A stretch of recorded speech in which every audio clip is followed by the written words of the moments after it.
Chapter 294. It's nothing. Haven't I always loved playing football? 3 years ago, I was playing football with someone and accidentally fractured my leg. That left the root of the illness. Cheng-yi sat down and forced a smile. It's fine. I can walk and jump. My daily life isn't affected at all. Jiang Tian lowered his head and took a sip of tea. He did not say anything. Cheng-yi did not tell the truth. There must be something behind it. But since Cheng-yi did not want to say it, Jiang Tian did not want to force him. He would ask him when the time was right. Qing'er also noticed the abnormality. But since Jiang Tian did not ask, she naturally would not ask either. She obediently poured tea for Jiang Tian and the rest. Is this my sister-in-law? Cheng-yi held the cup with both hands and thanked her. Jiang Tian nodded his head. How virtuous. Jiang Tian, you're so lucky. Cheng-yi praised. Cheng-yi, let me tell you. This place is now mine. Drink to your heart's content tonight. Aren't you the god of wine? I'll definitely take you down today. Zhen Shuai, on the other hand, didn't notice anything. He put on the airs of a big boss and shouted, ordering wine and food. He was awe-inspiring and extremely smug. Zhen Shuai, you're doing pretty well. I heard that there are a few chain stores in Emperor International that are worth hundreds of millions. Cheng-yi praised. But Jiang Tian noticed that Cheng-yi's gaze was calm. He thought that Cheng-yi's background was probably not simple. Just what was his background? Jiang Tian, I'm really sorry. I didn't even know that you guys got married in Linzhou City. Here's a red packet for you. Cheng-yi immediately took out a stack of money from his wallet and wrapped it in red paper. He handed it to Zhao Xueqing and smiled apologetically. Sister-in-law, you must accept it. It's just a token of my appreciation. Jiang Tian, this. Qing'er hesitated. It's boss's kind intentions. Just accept it. After Jiang Tian nodded, Qing'er accepted the red packet. Tan Guangxu smiled and said, Qing-yi, you are really generous. 1 red packet is equivalent to half a year of my salary. No, I'm not doing well. Cheng-yi smiled. It wasn't modesty, but rather bitterness. He laughed heartily and said, but no matter how difficult it is for me, when you get married, each of you will get 10,000 yuan as a wedding gift. Jiang Tian said faintly. At that time, eldest brother's family was in dire straits. They relied on auntie to earn money to support the family. Cheng-yi swore at that time that he would become a rich man. He promised that he would give anyone who got married half a kilogram of money as a gift. Jiang Tian looked at him deeply and said, at that time, Boss Cheng was really full of heroic spirit. Young and frivolous. Cheng-yi smiled bitterly and said, I've calculated that 500 yuan per caddy is about 48,000 yuan. I can't afford it now. Forget it. Even if you give 8 million yuan, it's nothing in front of Jiang Tian. The dishes began to be served. Zhen Shuai opened a 30-year-old bottle of Maotai and poured wine for everyone. He laughed and said, Jiang Tian is amazing now. He's the crown prince of Medicine King Group. Medicine King Group is now worth tens of millions. Zhen Shuai. Tan Guangxu glared at him. Obviously, Cheng-yi didn't seem to be doing well. If anyone heard it, they might hurt him. Jiang Tian, congratulations. Cheng-yi raised his glass and smiled. I'm afraid that you can be on par with Nie family, Sun family, and Chen family. The two clinked their glasses and drank. Jiang Tian found that even at this moment, Cheng-yi didn't show the slightest bit of shock. There were only blessings. Bah! Nie family and Sun family are nothing. Zhen Shuai spat and said disdainfully. Nie family, Sun family, and Chen family were all destroyed by Jiang Tian. Sun Hao was directly killed by Jiang Tian. This is awesome. His resentment toward Sun Hao hadn't completely dissipated until now. Cheng-yi's face changed when he heard that. His hand that was holding the glass trembled slightly, and some wine spilled out. He pondered for a moment and said, Jiang Tian, be careful. The power behind these 3 families is not to be trifled with. What power? Jiang Tian asked with interest. Do you know Japan's Cherry Blossom Society? Cheng-yi's face trembled as he said softly. Cheng-yi, since you know about the Cherry Blossom Society, who are you? Jiang Tian was very curious, but he shook his head without batting an eyelid. Cherry Blossom Society is too far away. You know Yakuza's Yamaguchi-gumi, right? Changyi frowned. Who doesn't know? They've been in movies before. Yamaguchi-gumi Mafia, and so on. Zhen Shuai said with a smile. In Japan, Yamaguchi-gumi is ruled by the Cherry Blossom Society. Changyi frowned with deep fear. How do you know all this? Jiang Tian asked with interest. This. I heard it from someone at a barbecue stall. Changyi smiled embarrassedly. Haha, Changyi, you Northeasterners like to brag. Yamaguchi-gumi is already so powerful. How can there be a Cherry Blossom Society stronger than them? If you're so good at making up stories, why don't you write web novels? It's like there's rice in a vat. Zhen Shuai laughed. Changyi smiled awkwardly and said, Jiang Tian, I'll call you later. At this moment, Tan Guangxiu asked, Changyi, you've been away from Jinling for so many years. How have you been? How's your aunt? My mother has passed away. A trace of grief appeared on Changyi's face, but it was immediately covered up by a fake smile. He said with a smile, she died of a cerebral infarction. There wasn't much pain, and she passed away peacefully. Changyi, my condolences. Tan Guangxiu said with some regret. Zhen Shuai quickly raised his glass and said, let's drink, let's drink. It's rare for us brothers to get together. Let's not talk about these unhappy things. After everyone drank for a while, Jiang Tian asked, Changyi, what about you? What are you doing? My mother left me a sum of money, and it's enough for me to eat, drink, and play for a while. I've been traveling around, and I've been living a carefree life. Changyi smiled proudly. Jiang Tian didn't want to ask any more questions. It could be said that Changyi didn't speak a single word of truth aside from the few words about the Cherry Blossom Festival. Soon, it was already 10 p.m. at night. Changyi looked at the time on his phone and smiled. Alright, that's all for today. I have to go. What's so funny? One-stop service. You can eat, drink, and gamble. There's still 2 more. Zhen Shuai said. He was so drunk that his eyes were hazy. Jiang Tian coughed, and Zhen Shuai was startled. He immediately said, Sister-in-law, I've said too much. There's no gambling or gambling. It's a proper massage. Jiang Tian, you're not allowed to play. Changyi, you're not allowed to leave. I really have to go. Changyi insisted. Stay at my place. My presidential suite. Zhen Shuai smiled. There's no need. I've booked a presidential suite at Sheraton. I'll look for you guys tomorrow. Changyi shook hands with everyone and walked out quickly. To Mount Wu. At the entrance of Emperor International, Changyi refused to be sent off. He stopped a taxi and whispered to the driver. Mount Wu? Jiang Tian raised his eyebrows. Mount Wu was a barren mountain. Didn't he book a hotel? Okay. The driver nodded. Changyi was about to get into the car, but Jiang Tian stopped him. He threw 100 yuan to the driver and said, Master, I'm sorry for delaying your business. You can go first. What's wrong? Changyi looked at Jiang Tian in surprise. Jiang Tian didn't say anything. Instead, he dragged him into Emperor International and into an empty private room. Jiang Tian didn't let Qing and the rest in. He took out a bottle of red wine from the wine cabinet and poured a glass for Changyi. He then poured another glass for himself. Then he stared at Changyi and said coldly, Changyi, if you treat me as your brother, then tell me how you lost your leg. It's okay, it's okay. Second brother, you're thinking too much. Changyi pretended to be relaxed and said, I had a car accident and amputated my leg.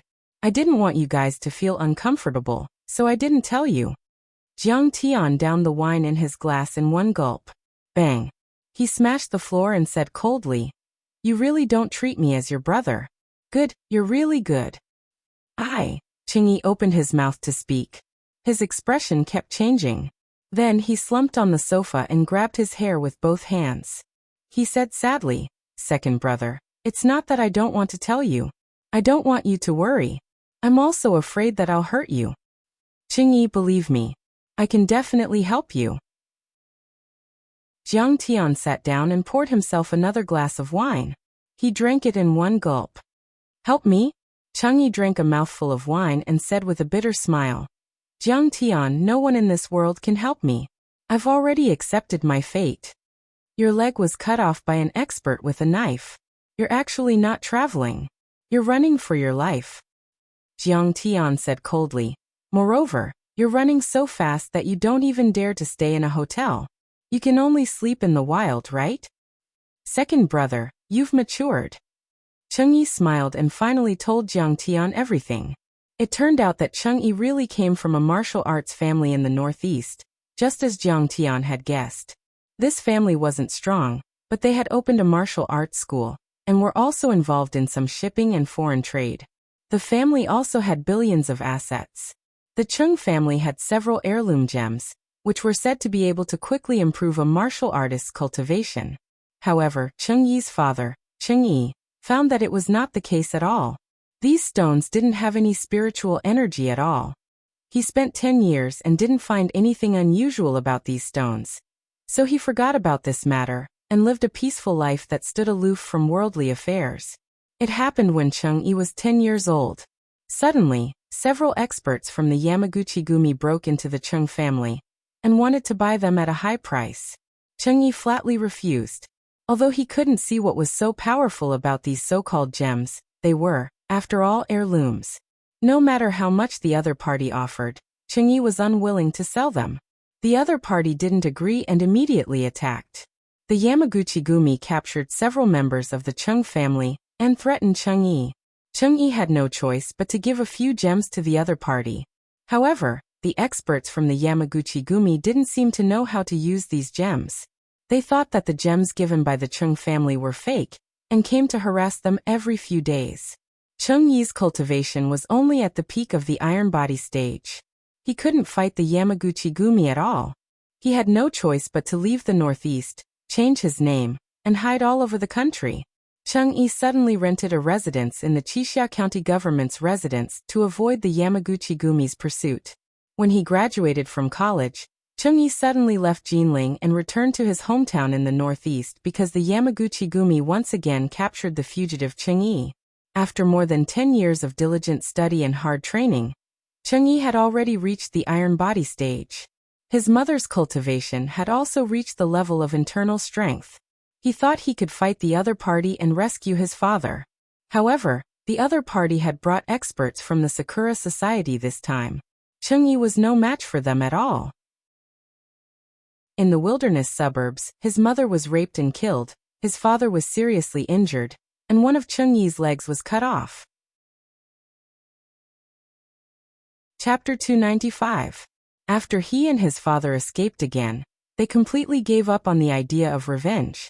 They could only wander around the country to avoid the Yamaguchi-gumi's pursuit. They didn't even dare to stay in a hotel, because the Yamaguchi-gumi's influence was too great. They even had a cooperative relationship with some scum in the Wuxia society, who had forgotten their ancestors. They could easily track down his whereabouts. To Jiang Tian, murdering others for their treasures was a very cliché story. It could be said that it was common in the cultivation world. But now, hearing it from his brother, Jiang Tian felt that it was a story filled with pain and despair. Cheng-Yi was a sturdy man who was 1.8 meters tall. At this moment he was crying like a child. He said in a daze, "Second brother, do you know? When I saw my mother being raped and killed, I really felt that I was a complete trash. I couldn't even protect my own family. I might as well kill myself. My parents stood aloof from worldly affairs. But why? Why was God so cruel and wanted to kill them? My happy and beautiful life was torn to shreds by others. Why? Why is this world so unfair?" Cheng-Yi suddenly roared at the top of his lungs. "A gentleman's wealth is his own ruin." Jiang Tian looked at the deranged Cheng-Yi. A chill emanated from his body, causing the surrounding temperature to drop by a few degrees. "Cheng-Yi, don't worry. I'll definitely help you. I'll definitely make them pay with their blood." Jiang Tian suddenly said in a low voice. "Pay with their blood?" Cheng-Yi looked at Jiang Tian in astonishment. Then he bitterly smiled and said, "I thought so too at first. But after a few bloody storms and a few years of hiding from place to place like a rat on the street, I've already understood that there are existences in this world that we can't afford to offend. Although I'm very aggrieved and unwilling, sometimes I can only endure it. Because if I don't endure it, My family will be exterminated and I'll completely disappear from this world. He suddenly looked at Jiang Tian anxiously and said, Jiang Tian, do you know that the Cherry Blossom Society is behind the Nya family? They have cooperated with the Yamaguchi-gumi. If you destroy the Nya family, the Yamaguchi-gumi will not let you off. Seeing that Jiang Tian didn't change his expression, he suddenly became anxious. He grabbed Jiang Tian's shoulders and said, Jiang Tian, don't think that you can provoke them just because you're the crown prince of the Medicine King group. You're wrong. In front of a transcendent power like the Cherry Blossom Society, we're just insignificant ants. I suggest that your Jiang family quickly sell off your shares and assets and flee to the United States or abroad. The further you go, the better. Get a few fake identities and live a peaceful life. Jiang Tian said indifferently, Sakura Society and Yamaguchi-gumi are just a few Japanese. What's there to be afraid of? I can crush them with a wave of my hand. Changyi stared at Jiang Tian dumbfoundedly, not knowing what to say. Boss, you don't believe me? Fine. Let me show you my strength. Before Jiang Tian could finish his words, he waved his fingers and a 3-meter-long qi weapon slashed the marble coffee table into two. Gah! Changyi was completely dumbfounded. He looked at Jiang Tian in a daze and said, condensing qi into a weapon. You're a transcendent expert. Damn, how did you do it? He couldn't believe it, and thought that he was hallucinating.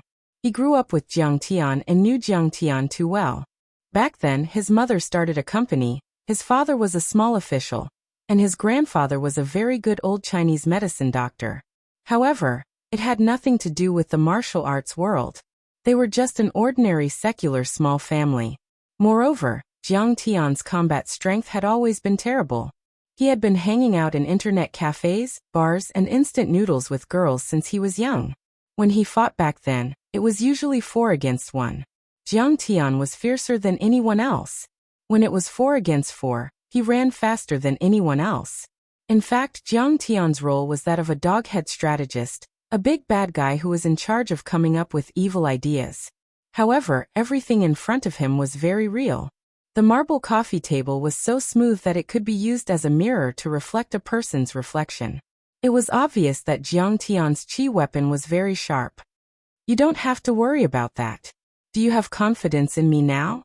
Jiang Tian said with a faint smile. Yes. Yes, I do. Changyi said excitedly, second brother, thank you. Although Changyi didn't know that Jiang Tian was Kong Teichu's real power, his transcendent master cultivation and his identity as the heir of the Medicine King group were enough to make the Yamaguchi-gumi wary. Then let's go find Uncle Cheng. Jiang Tian said with a faint smile. Okay. My dad is waiting for us on Mount Wu. I guess he hasn't eaten yet. Changyi said hurriedly. Jiang Tian and Changyi walked out of the private room and asked Jin Shui to prepare some cooked food and 2 bottles of Mao Tai. It was already late at night and most of the guests had left. Jiang Tian left Emperor International. Qing'er drove the car, and the 3 of them headed toward Mount Wu. Halfway through the journey, heavy snowflakes began to fall from the sky. A thick layer of snow soon accumulated on the ground. It's snowing. 2009 is almost here. Jiang Tian said lightly as he stretched his hand out of the car window and looked at the gray sky. The car sped all the way until they reached the end of the mountain road. The 3 of them got out of the car and walked into a small cave. Changyi was shocked and shouted, Dad, where did you go? I think your dad is hiding. Jiang Tian's divine sense had already detected Changyi's father in the forest not far away. He sighed in his heart. Changyi was really scared by the Yamaguchi-gumi. Dad, don't be nervous. This is my childhood friend, Jiang Tian, and his wife Qing'er. Changyi shouted. Oh, it's Jiang Tian. Changyi jumped in a few leaps and smiled at Jiang Tian. He then glared at Changyi without leaving a trace. He probably thought it would be easy to be exposed if he brought too many people up. Dad, you must be hungry. Hurry up and eat something. Changyi handed over the cooked food and Mao Tai. Changyi sat on the ground, holding the cooked beef and wolfing it down. However, he didn't take a sip of the wine. Don't drink in the future. Stay alert and vigilant when you're on the run. Changyi glared at his son. Jiang Tian looked at Changyi and felt a little sad. When Changyi was studying at Jinling University, Cheng-Yi had visited him several times. Although Cheng-Yi's family was in ruins at that time, he still had the demeanor of a martial artist. He was in high spirits and talked and laughed freely. But now he was skinny. He was no more than 50 years old. His hair was all white, and his back was hunched. The key point was that he was like a frightened rabbit. His eyes were full of vigilance and his spirit was gone. After a few years of being on the run, his life was always in danger. No matter how strong a tiger man was, his mentality would collapse. Dad, Jiang Tian is a martial arts expert with a cultivation level of transcendent stage. With him around, we don't have to be afraid of Yamaguchi-gumi anymore. Cheng-Yi suddenly said excitedly. What? You told Jiang Tian about our family? Cheng-Yi had a mouthful of beef in his mouth. He was so shocked that he forgot to swallow it. Yeah, Jiang Tian knows everything, but don't worry, Cheng-Yi said. Cheng-Yi swallowed the beef abruptly and choked. He stared and craned his neck. He said angrily, "What are you doing? Jiang Tian is just an ordinary person. How can he help us? And I told you not to bring any strangers up. What are you doing? If we're exposed, we're dead meat." He didn't like Jiang Tian at all. Back then, Jiang Tian was just a good-for-nothing who didn't do anything proper. He only knew how to fight and play with women.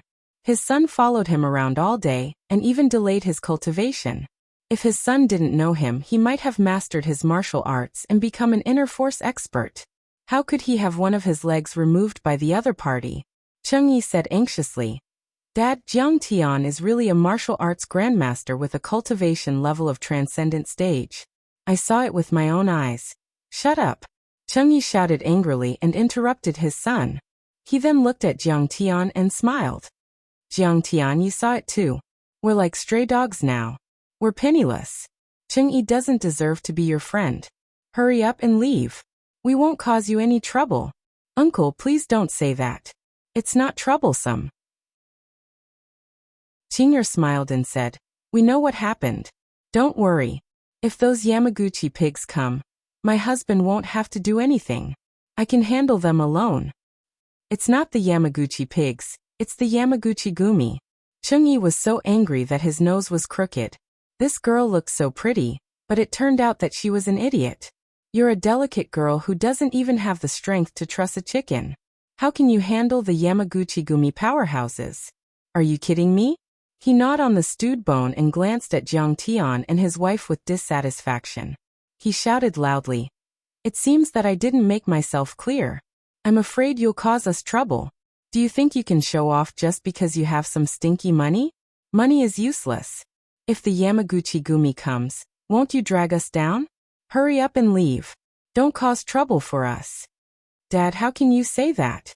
Cheng-Yi was so angry that tears were about to come out. Cheng-Yi was unmoved. Cheng-Yi looked at Jiang Tian and said apologetically, Jiang Tian, don't take it to heart. My dad is really scared. It's okay. I can understand. Jiang Tian said faintly. Cheng-Yi, how about this? I'll go back first.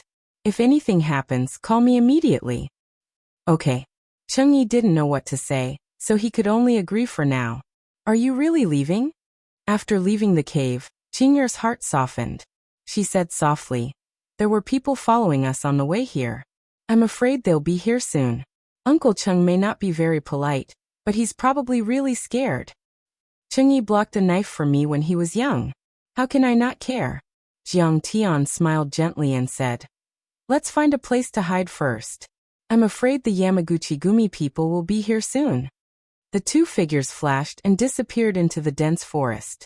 Hiding in a big tree, they could still hear Cheng-Yi cursing at Cheng-Yi.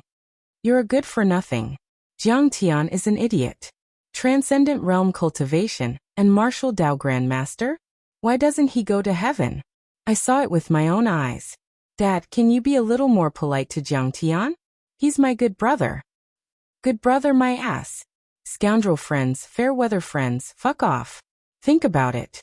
If you didn't hang out with him every day when you were young and focused on cultivation, would you only have iron body cultivation now? Would you only have one leg left? You're so confusing, you don't understand. It's not Jiang Tian's fault. He didn't delay my cultivation. Slap. Slap. 2 slaps rang out, and the cave quieted down. Chapter 296. It seems that you weren't well-liked when you were a kid. Qing'er looked at Jiang Tian teasingly. It's fine as long as you like me. I'm famous all over the world, and all the strong people submit to me. It's not as good as a smile from my beloved wife, Jiang Tian said through his divine sense. You're so full of yourself. Qing'er rolled her eyes at Jiang Tian, her eyes full of tenderness and sweetness.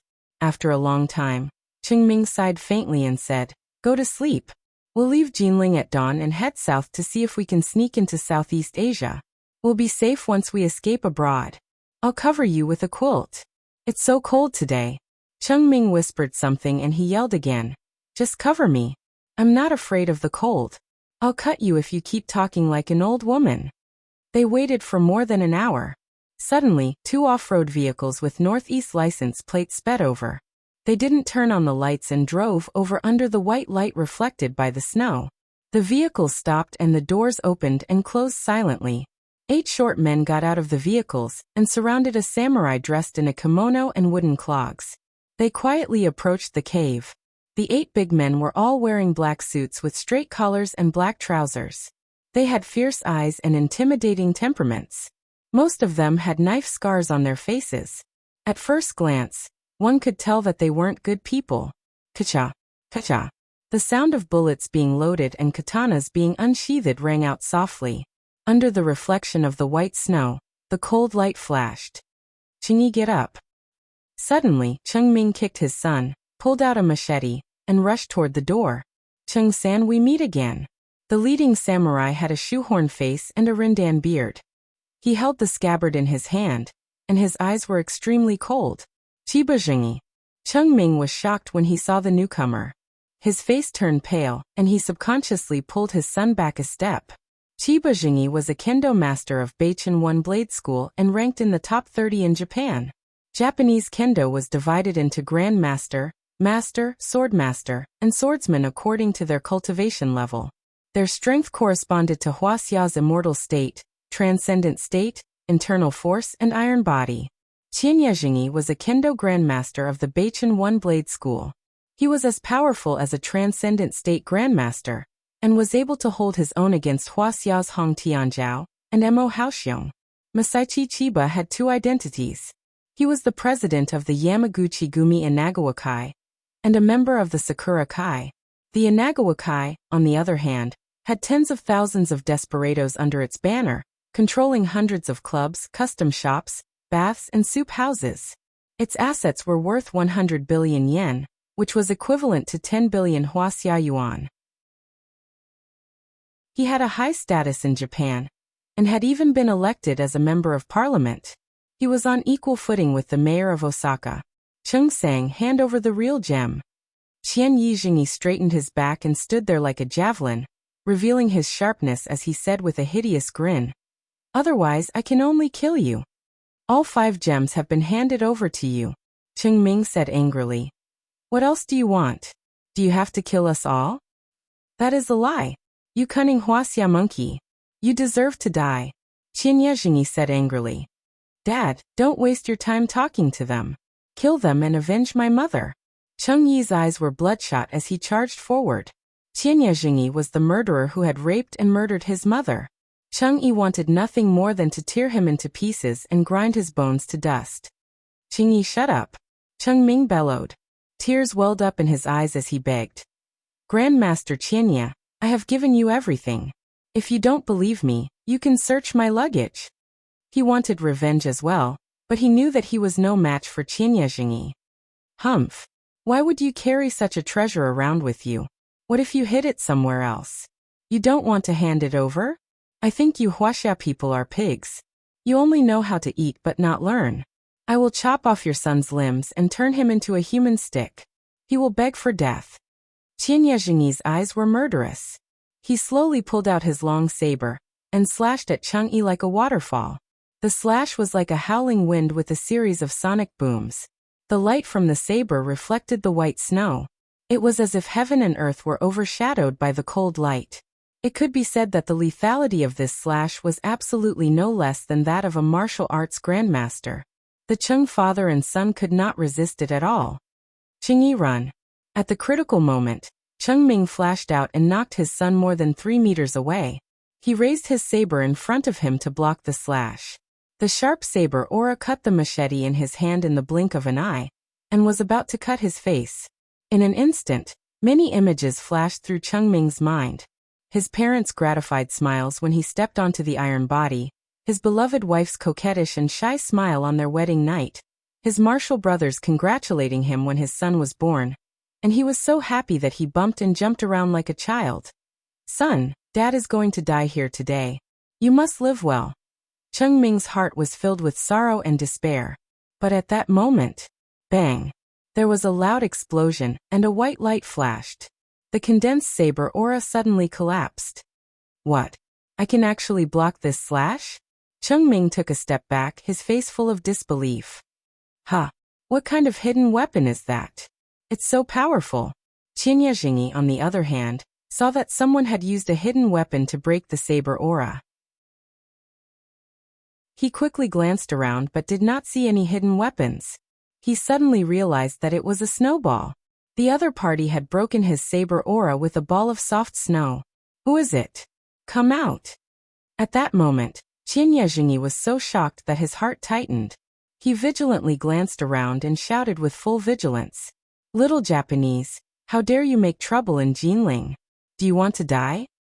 A cold and stern voice was heard. Everyone saw 2 figures slowly walking over from the dense forest. Who are you? Don't meddle in other people's business. Qin Yejingyi carefully sized up Jiang Tian, and was on full alert. He frowned and scolded him. Oh, my name is Jiang Tian. I'm Qing Yi's classmate. My father is a deputy director and my mother is the chairman of a listed company.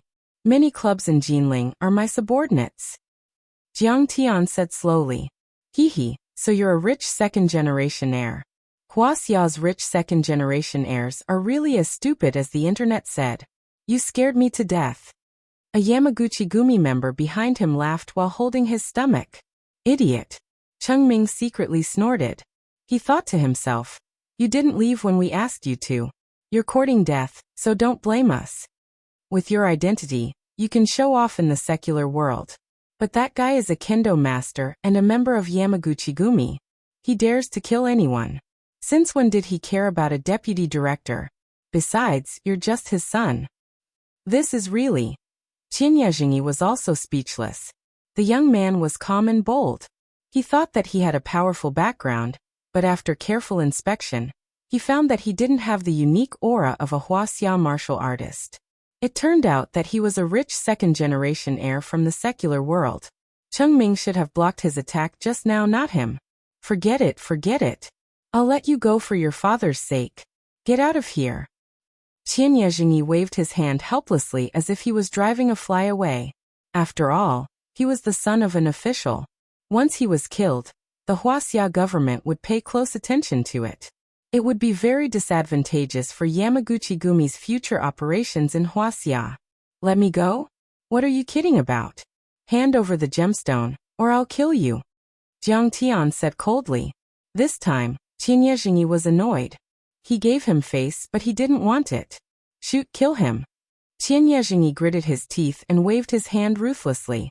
Several Yamaguchi Gumi members immediately raised their pistols and were about to shoot. But Qing'er wouldn't give them the chance to shoot. Get out of here. Qing'er shouted and raised her right hand. She waved it slowly, as if she was swatting a fly. Boom. A tremendous and irresistible force shot out like a rocket, spreading out in all directions. This tremendous force was like an immortal drawing land into a river. Snow, ice and millstone-sized rocks were all pushed out, flying in all directions.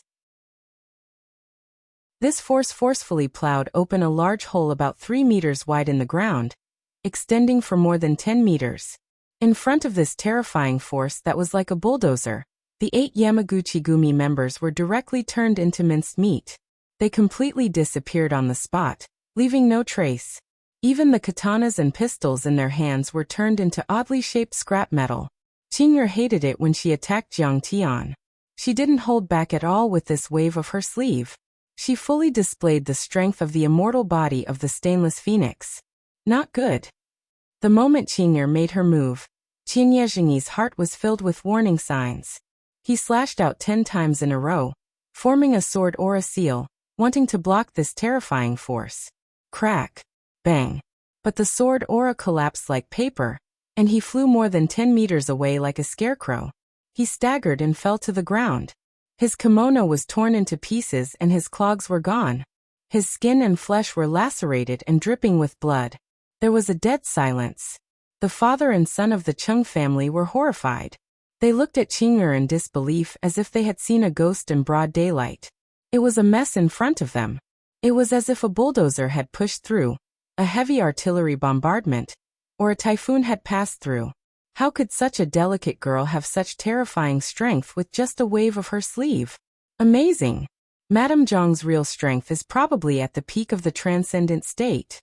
Cheng Ming swallowed a mouthful of saliva with a dull look in his eyes. I don't know. I'm not powerful. My husband taught me.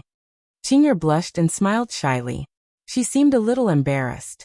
Mr. Jiang taught you? Then Mr. Jiang.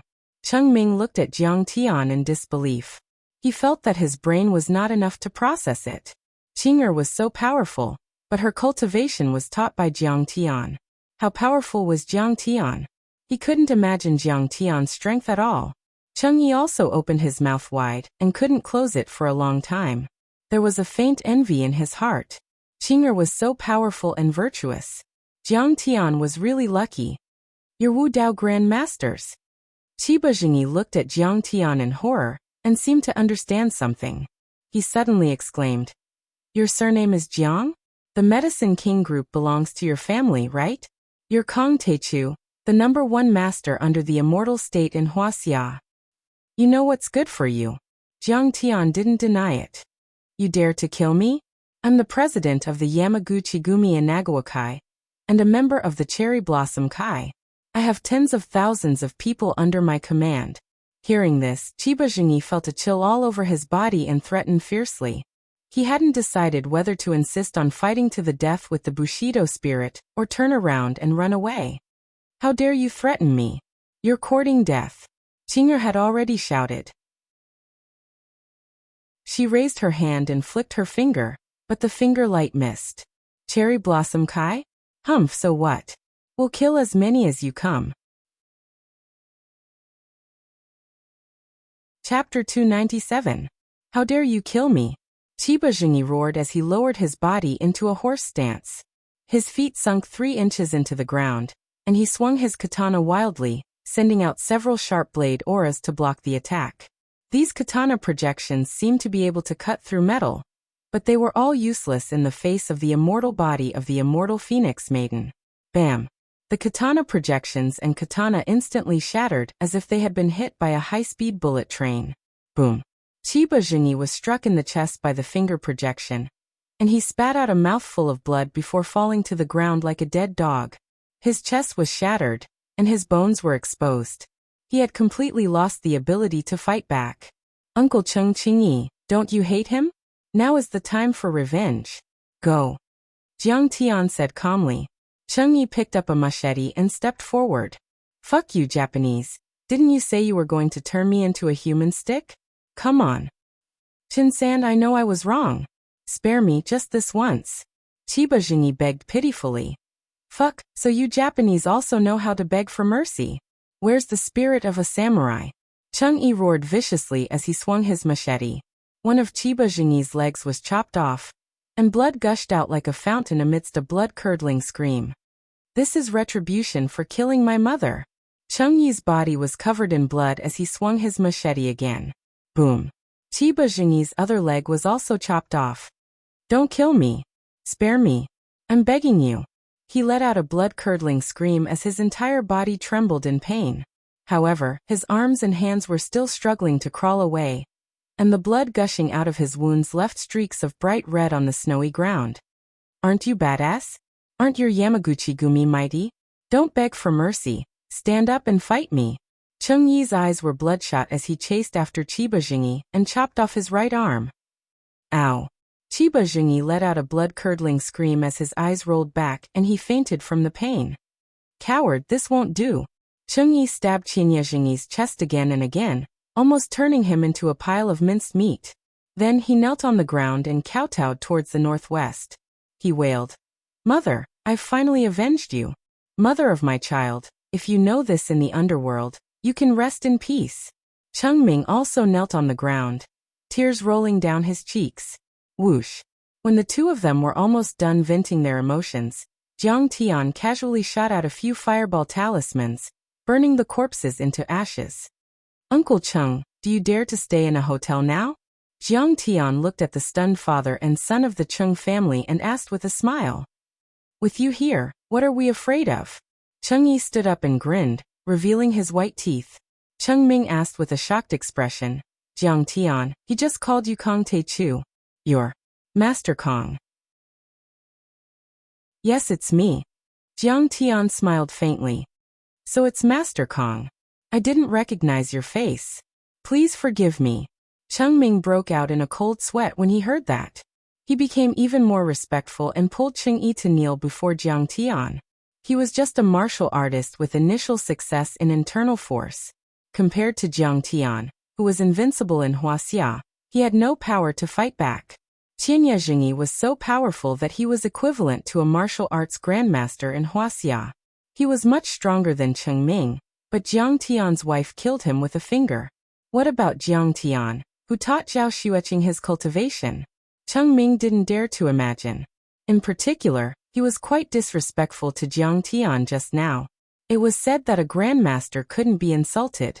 If Jiang Tian wanted to make a fuss, he could kill Chengming with a slap. Thinking of this, Chengming was even more frightened. His head was on the ground, and he didn't dare to look Jiang Tian in the eye. "Hey, Uncle Cheng, get up. You're killing me." Jiang Tian quickly pulled the two up and smiled gently. "Cheng-Yi and I have known each other since we were children. Cheng-Yi even blocked a knife for me. In my heart, Cheng-Yi is my brother, and you're also my elder. Grandmaster Jiang, how can I do that? Just now I looked down on you and said all kinds of nasty things. Please don't take it to heart. Just treat it as me. I have a foul mouth that ate shit and was farting." Hearing Jiang Tian's words, the father and son of the Cheng family were so moved that they almost shed tears. Chengming was even more speechless. "Damn Skystone. My luck can't be that good." Jiang Tian smiled and scanned the ground with his divine sense. He was shocked to find 5 crystals. Of the 5 stones, 4 were chalcedony, which could be used to refine some offensive or defensive magic tools. One of them was a sky stone used to refine storage rings in the cultivation world. Moreover, this sky stone was the size of a child's fist. It could be refined into at least 2 storage rings, one for himself and one for Qing'er. It was just right. However, Jiang Tian wasn't the kind of person to take advantage of others. He especially wouldn't take advantage of his friends. He collected all the crystals and said with a smile, "Uncle Cheng, which ones are yours? Take them. These 4 are ours, but Master Kong, if you need them for your cultivation, just take them." Chengming hurriedly said. It could be said that Jiang Tian had saved their lives and helped them take revenge for the extermination of their family. How could 4 chalcedony repay Jiang Tian's kindness? "This sky stone isn't yours?" Jiang Tian picked up the sky stone and asked. "No. This little Japanese guy probably snatched it from another family. It might even belong to them." The Cheng father and son shook their heads together.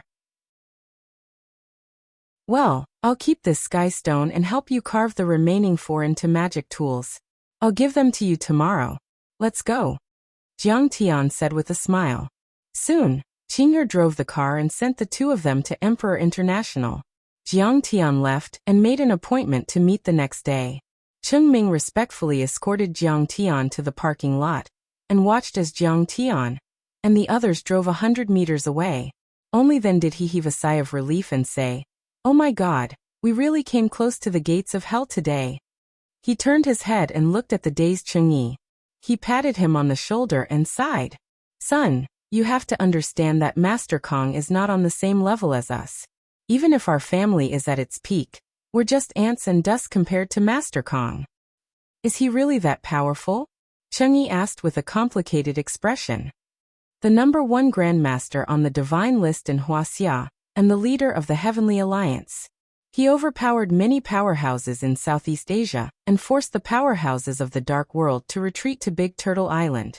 Today, how many people in Wuxia can stand shoulder to shoulder with Master Kong?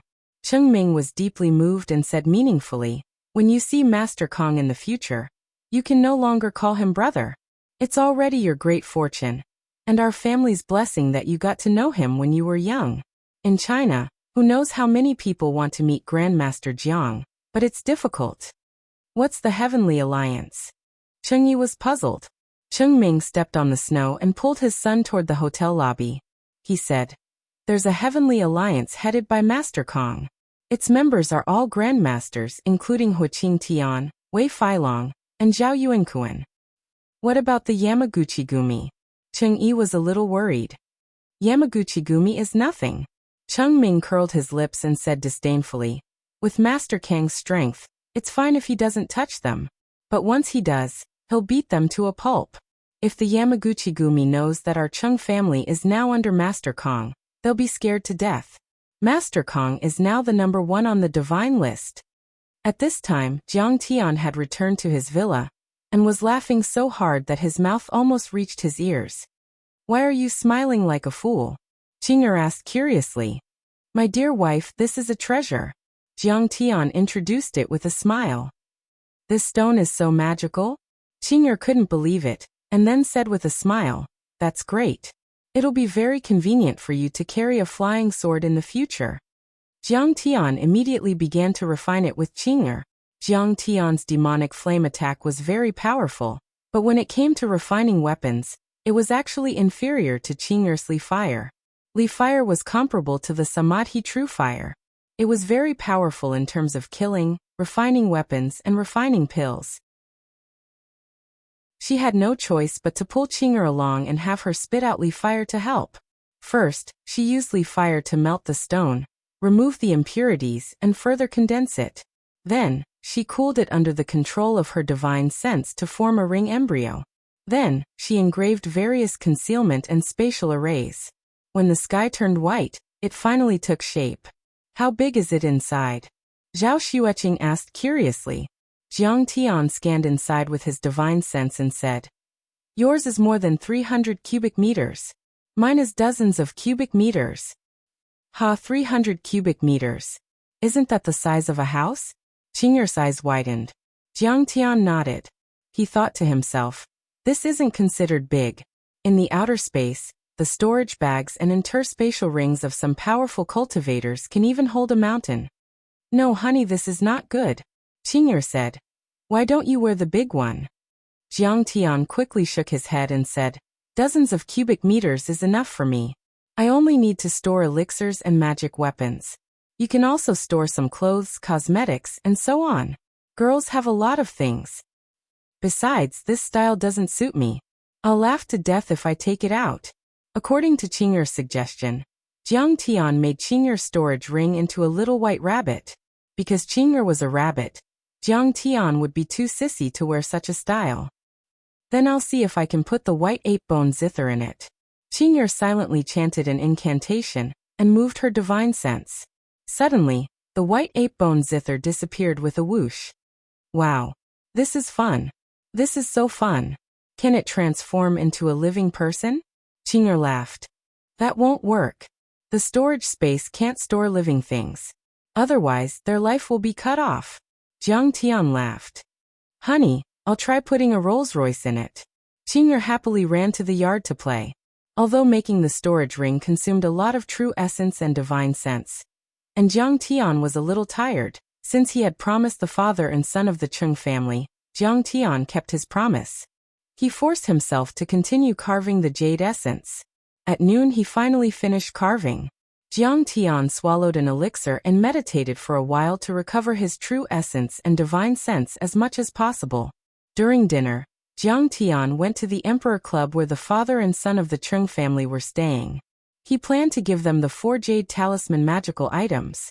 These 4 jade talismans had the function of defense, anti-poison, and body protection. They also had a small spirit gathering array. If they wore it daily, it could help them with their cultivation. Chapter 298. The other two were thunder talismans that could be used multiple times. At least in Wuxia's current cultivation world, they could be considered top-notch magic tools. Grandmaster Jiang, we will never forget your great kindness. Cheng Ming was so grateful that he shed tears and bowed his head. Magic tools were too precious. It could be said that although the chalcedony was very valuable, it was like trash in their hands. Now, after Master Kang's skillful carving, the chalcedony immediately turned into a priceless magic tool. He really felt that he was too lucky, or rather, his son was too lucky to have met a master like Jiang Tian. After helping him up, Jiang Tian finally had time to ask them about their encounter. Cheng Ming recounted his life as a fugitive. When he talked about his anger, he slammed the table and cursed. When he talked about his sadness, he cried. When he talked about the current situation of the Cheng family, he sighed. In the end, he looked at Jiang Tian gratefully and choked with sobs. This is great. With Master Kang's help, I'm not afraid of the Yamaguchi Gumi. Our Cheng family's lifeline is saved, and there's hope of reviving the family. Jiang Tian frowned and asked, Uncle Cheng, who exactly is the Li Jinju that you mentioned who helped you out of a sense of justice? Oh, Li Jinju is from the Li family of South Korea's Tanjung branch. Tanjung in South Korea is equivalent to the Laozi of Wuxia and Confucius and Mencius. He's the ancestor of Taoism and Confucianism. Confucianism governs the country and regulates the family, while Taoism strengthens the body through cultivation. The Li family is now very powerful in South Korea. Even the Samsung Li family in South Korea belongs to their branch. Cheng Ming explained. Li Jinju's father once went to Wuxia for an activity and was chased by several Japanese enemies and was seriously injured. I happened to run into him, so I defeated the enemy and saved him. He was very grateful and called me brother. Moreover, we were betrothed before we were born. Li Jinju is now considered Cheng Yi's fiancé. At this moment, a trace of shyness appeared on Cheng Yi's face as he said, Actually, Li Jinju is gentle, kind and beautiful. Moreover, she's from a rich and powerful family. Our Cheng family has been ruined to such an extent that we really can't afford to associate with her. We've already proposed to annul this marriage, and the Li family has also agreed. Well, now she and Cheng Yi call each other brother and sister. Cheng Ming added. How beautiful, Jiang Tian asked with a smile. In South Korea, there is a goddess festival. It's a traditional festival where they choose the most beautiful girl from all over the country. Li Jinju has been chosen as a goddess for 3 consecutive years ever since she came of age. Cheng Yi's face showed a trace of pride. Oh, Jiang Tian nodded. Cheng Yi continued. She's really kind to our Cheng family. She often sends me money and asks about our well-being. She's especially concerned about us, father and son. Unfortunately, I'm not good enough for them. She often asks about your well-being. Jiang Tian said with a faint smile. Did you notice that every time you told her where you escaped, the Yamaguchi Gumi would follow you? Cheng Yi was slightly stunned. Then he pretended to be relaxed and smiled. How is that possible? Cheng Ming's eyes darted around. Suddenly he was shocked and said angrily, That's true. Could it be that this woman doesn't care about us at all, but has been spying on and passing information to the Yamaguchi Gumi? Although the Yamaguchi Gumi is powerful, it's impossible for them to infiltrate the hotel to the point where they immediately know that you're staying. Jiang Tian said lightly. Moreover, you've been living in the wilderness since then. Other than Li Jinju, no one else knows about it. How could they follow you so quickly? Last night, an hour after you slept, Chiba Jingyi and the rest were already here. This reaction speed, TSK. Sensing his father's gaze on him, Cheng Yi said dejectedly, I contacted Li Jinju before I went to bed last night. I told her that we're staying in Mount Wu and told her not to worry. She really did it. Cheng Ming slammed the table and shouted angrily. Then he said in confusion, That's not right. Japan has invaded South Korea many times in history. As the elite organizations of their respective countries, the Tanjung branch and the Sakura Society are mortal enemies. Why would Li Jinju pass information to them? I'm afraid that Li Jinju has already been controlled by them. Jiang Tian said with a faint smile. There were too many ways to turn an enemy into a loyal slave, such as the spiritual steel seal in the cultivation world, or his control of Su Ruoqing's ecstasy. He could even turn the other party into his own clone. Although the cultivators on Earth were not that powerful, there were a few eccentric people who could use secret techniques to control the other party's thoughts and consciousness. Master Kong, what should we do? Cheng Ming asked. If we don't get to the bottom of this matter, I'm afraid it'll always be a knot in your hearts. How about this? You arrange a meeting with Li Jinju and tell her that you'll give the chalcedony directly to her. She should show up. Jiang Tian said lightly. Okay. The father and son of the Cheng family nodded. Cheng-yi immediately called Li Jinju and said, Jinju, I was hunted down by Yamaguchi Gumi again today. Appa, are you hurt? Jinju is really worried. Li Jinju spoke Chinese fluently. Her voice was soft and pleasant, full of concern. I was hurt a little, but I managed to escape. Cheng-yi pretended to be very sad and sighed. Jinju, I'm afraid that I can't protect the gem anymore. I want to give it to you. No matter what, it can't fall into the hands of Yamaguchi Gumi. That's not appropriate. That's your Cheng family's heirloom, Li Jinju said hesitantly. No. I want to give it to you. I want to hand it over to you personally. I don't know when they will come again. Cheng-yi insisted. Okay, then I'll fly to Jinling, Wuxia. I'll be able to see you tomorrow. Jinju is really looking forward to it. Li Jinju finally agreed. The next night, the father and son of Cheng-yi called Jiang Tian. Li Jinju had arrived in Jinling and wanted to meet with Jiang Tian. Jiang Tian immediately met up with the two of them and rushed to the meeting location. At this time, it had been snowing for a day and night. The entire Jinling was covered in snow, and it looked like a world of jade. Li Jinju was very careful. She chose a private clubhouse called Baitsuan Korean House. This private clubhouse was located at the edge of the Qinhuai River. It's a high-class clubhouse in Jinling, and it's expensive.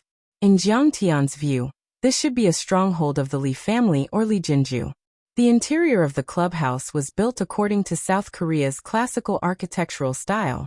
Mud, stone, and straw were used to create a natural feeling. White Korean paper was pasted on the windows, and red lanterns were hung under the eaves. The interior of the room was paved with solid wood, and there was a heated brick bed. The young women who came and went were all dressed in classic Korean clothing. They were polite and had gentle and shy smiles on their faces, as if they were from the great Changjin dynasty. When the customers walked in, it felt like they had entered the Silla kingdom of the Southern dynasty. Under the guidance of two maids dressed in elegant Korean clothing, Jiang Tian and the Chung family's father and son walked into the clubhouse. As Jiang Tian walked, he sized up the surroundings. Suddenly, his sword-like brows raised, and a wisp of ridicule appeared on the corners of his mouth. Even though it was already the coldest day of the year and water droplets would turn into ice, the moment Jiang Tian pushed open the door and entered, he immediately felt warm. They saw a woman wearing a business suit with her back facing Jiang Tian and the others. She was kneeling on a praying mat, using a pair of large scissors to cut the meat and grilling it on the iron plate on the short marble platform. Beside her were a plate of kimchi, a stone pot of rice, and a bottle of Korean-style soju. Although her back was facing the crowd, just by looking at her curvy waist and buttocks, as well as her snow-white tender neck and the snow-white calves under her butt, one could tell that this girl was definitely a first-class beauty. Beside her was an old man in a kimono with a katana placed on his knees. His aura was as deep as the ocean, and his eyes were flickering with light. Appa, you're here. Hearing the sound of the door opening, Li Jinju jumped up happily and hurriedly wiped the grease from the corner of her mouth. She lowered her head and smiled shyly. I just got off the plane and was too hungry, so I ate a little first. I'm sorry. Her height was 1.7 meters when she was barefoot. Her figure was curvy and exquisite, her facial features were delicate, and her skin was fair, especially when she smiled, revealing two deep dimples. She looked indescribably naive and cute. The moment her smile bloomed, it was like 100 flowers blooming, making the whole room bright and beautiful. It's okay, girl. Just eat if you're hungry. We're old friends, so there's no need to follow the rules. Cheng Yi already had a grudge in his heart, so he pulled a long face and didn't speak. Cheng Ming, on the other hand, was an experienced man, so he laughed as if nothing had happened. Everyone, please take a seat. If you haven't eaten yet, let's eat together. Li Jinju quickly said enthusiastically. Her eyes swept over Jiang Tian, but she didn't care too much. She just thought that Jiang Tian was a helper or follower of the Cheng family. After Jiang Tian, the father and son of the Cheng family took their seats. Li Jinju enthusiastically poured wine and barbecued meat for everyone, and chatted with the three of them. She looked at them with her beautiful eyes and whispered with a smile. She was as gentle as water and very amiable, which made the atmosphere very good. Finally, she couldn't hold back her temper and asked with a sweet smile, "Uncle Cheng, where's the chalcedony? Don't worry and leave it to me. The Li family is protected by Tanjuan's lineage. It will never fall into the hands of the Yamaguchi Gumi." The father and son of the Cheng family didn't speak. They just looked at Jiang Tian. Jiang Tian smiled faintly and took out an egg-sized space stone from his storage ring. He smiled and said, "Is this what you want?" The kimono-clad man's eyes suddenly bloomed with sharp cold light. He asked with a ferocious face, "Why do you have the spiritual stone that my junior brother, Chiba Jingyi, got? And why did you use half of it?"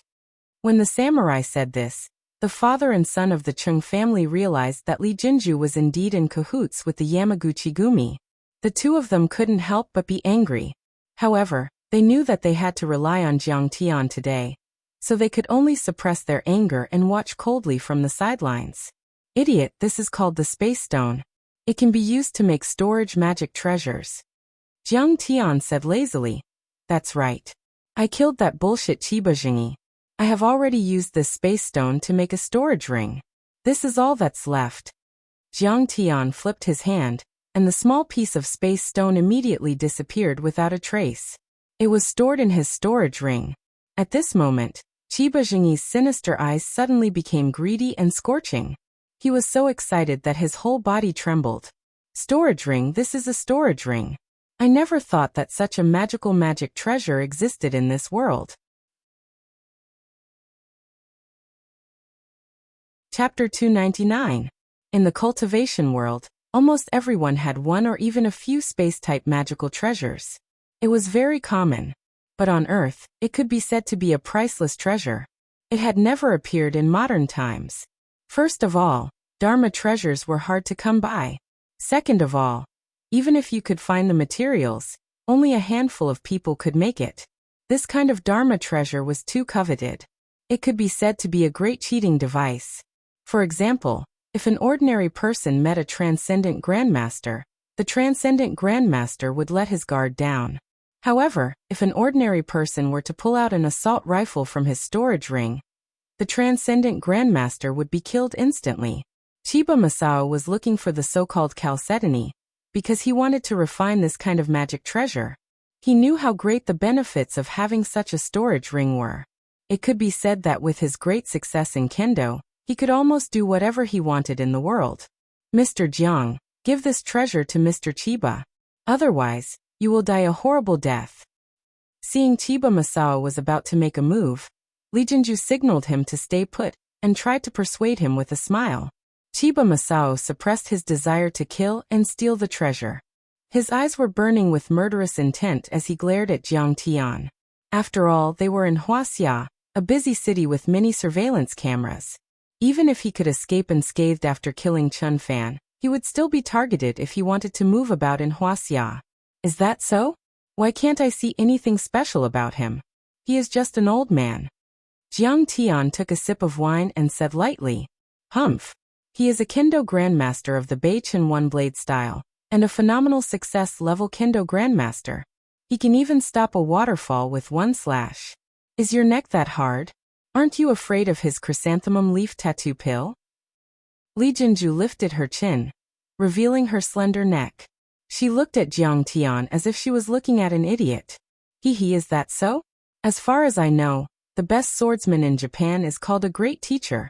If there are a few great teachers, I might be able to take action. As for this old trash, he's not worth my time at all." Jiang Tian said disdainfully. "What a reckless brat. He doesn't know the principle of not showing off his wealth. He stole Qianyezhengyi's treasure, and even dared to show it in front of his senior brother. He actually dares to speak such arrogant words. Does he want to die? When Li Jinju heard this, her heart was filled with disdain. Her face suddenly sank, but she immediately smiled sweetly. Her jade-white hands played with the glass of wine as she looked at Jiang Tian with a face full of ridicule and disdain. Indeed, Chiba Masao was much more powerful than Chiba Jingyi. He was a kendo grandmaster, which was equivalent to Huaxia's transcendent state of martial arts. He was a veteran grandmaster, and not many people in Huaxia could stop him. What's more, Jiang Tian seemed to be just a second-generation rich kid who couldn't even trust a chicken. Give it to me. Chiba Masao didn't say a word as he reached out his hand and snatched the treasure from Chen Fan. Get out of my face. Jiang Tian pointed a finger at Chiba Masao, and the finger aura missed its target. Suddenly, a powerful surge of qi shot back at Chiba Masao. Boom. Chiba Masao felt as if he had been hit in the chest by a cannonball. He let out a blood-curdling scream as he was sent flying through the air like a ragdoll. He crashed through the door and landed on the snowy ground in the yard like a dead dog. Jiang Tian's finger aura didn't slow down at all. It continued to expand like a cannonball. Boom. The floor exploded, forming a large hole more than 10 meters long that extended all the way to the door. All the windows were shattered in an instant. Shreds of paper fluttered in the air, and water and wood exploded everywhere. What? He is a martial arts master. Li Jinju's mouth was wide open. Her clear and beautiful eyes were filled with astonishment, and her delicate body was trembling slightly. Masao Chiba was one of the top kendo masters in Japan. He was the disciple of Ryujiro Chiba, the kendo grand master. He was the cornerstone of the Beichen One-Blade School.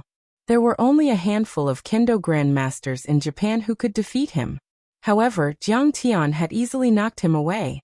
Jiang Tian took a sip of soju before slamming the cup on the table. He shook his head in disdain. Your South Korea's bamboo charcoal soju isn't tasty enough. It's like diluted ergotu. Baka. Who dares to behave atrociously in our Yamaguchi-gumi's territory? Bastard. Kill him. In the yard, 5 or 6 Japanese kendo masters dressed as samurai rushed over when they saw Chiba Masao was sent flying.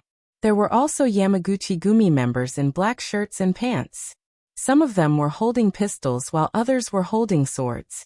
They glared at Jiang Tian and roared with killing intent.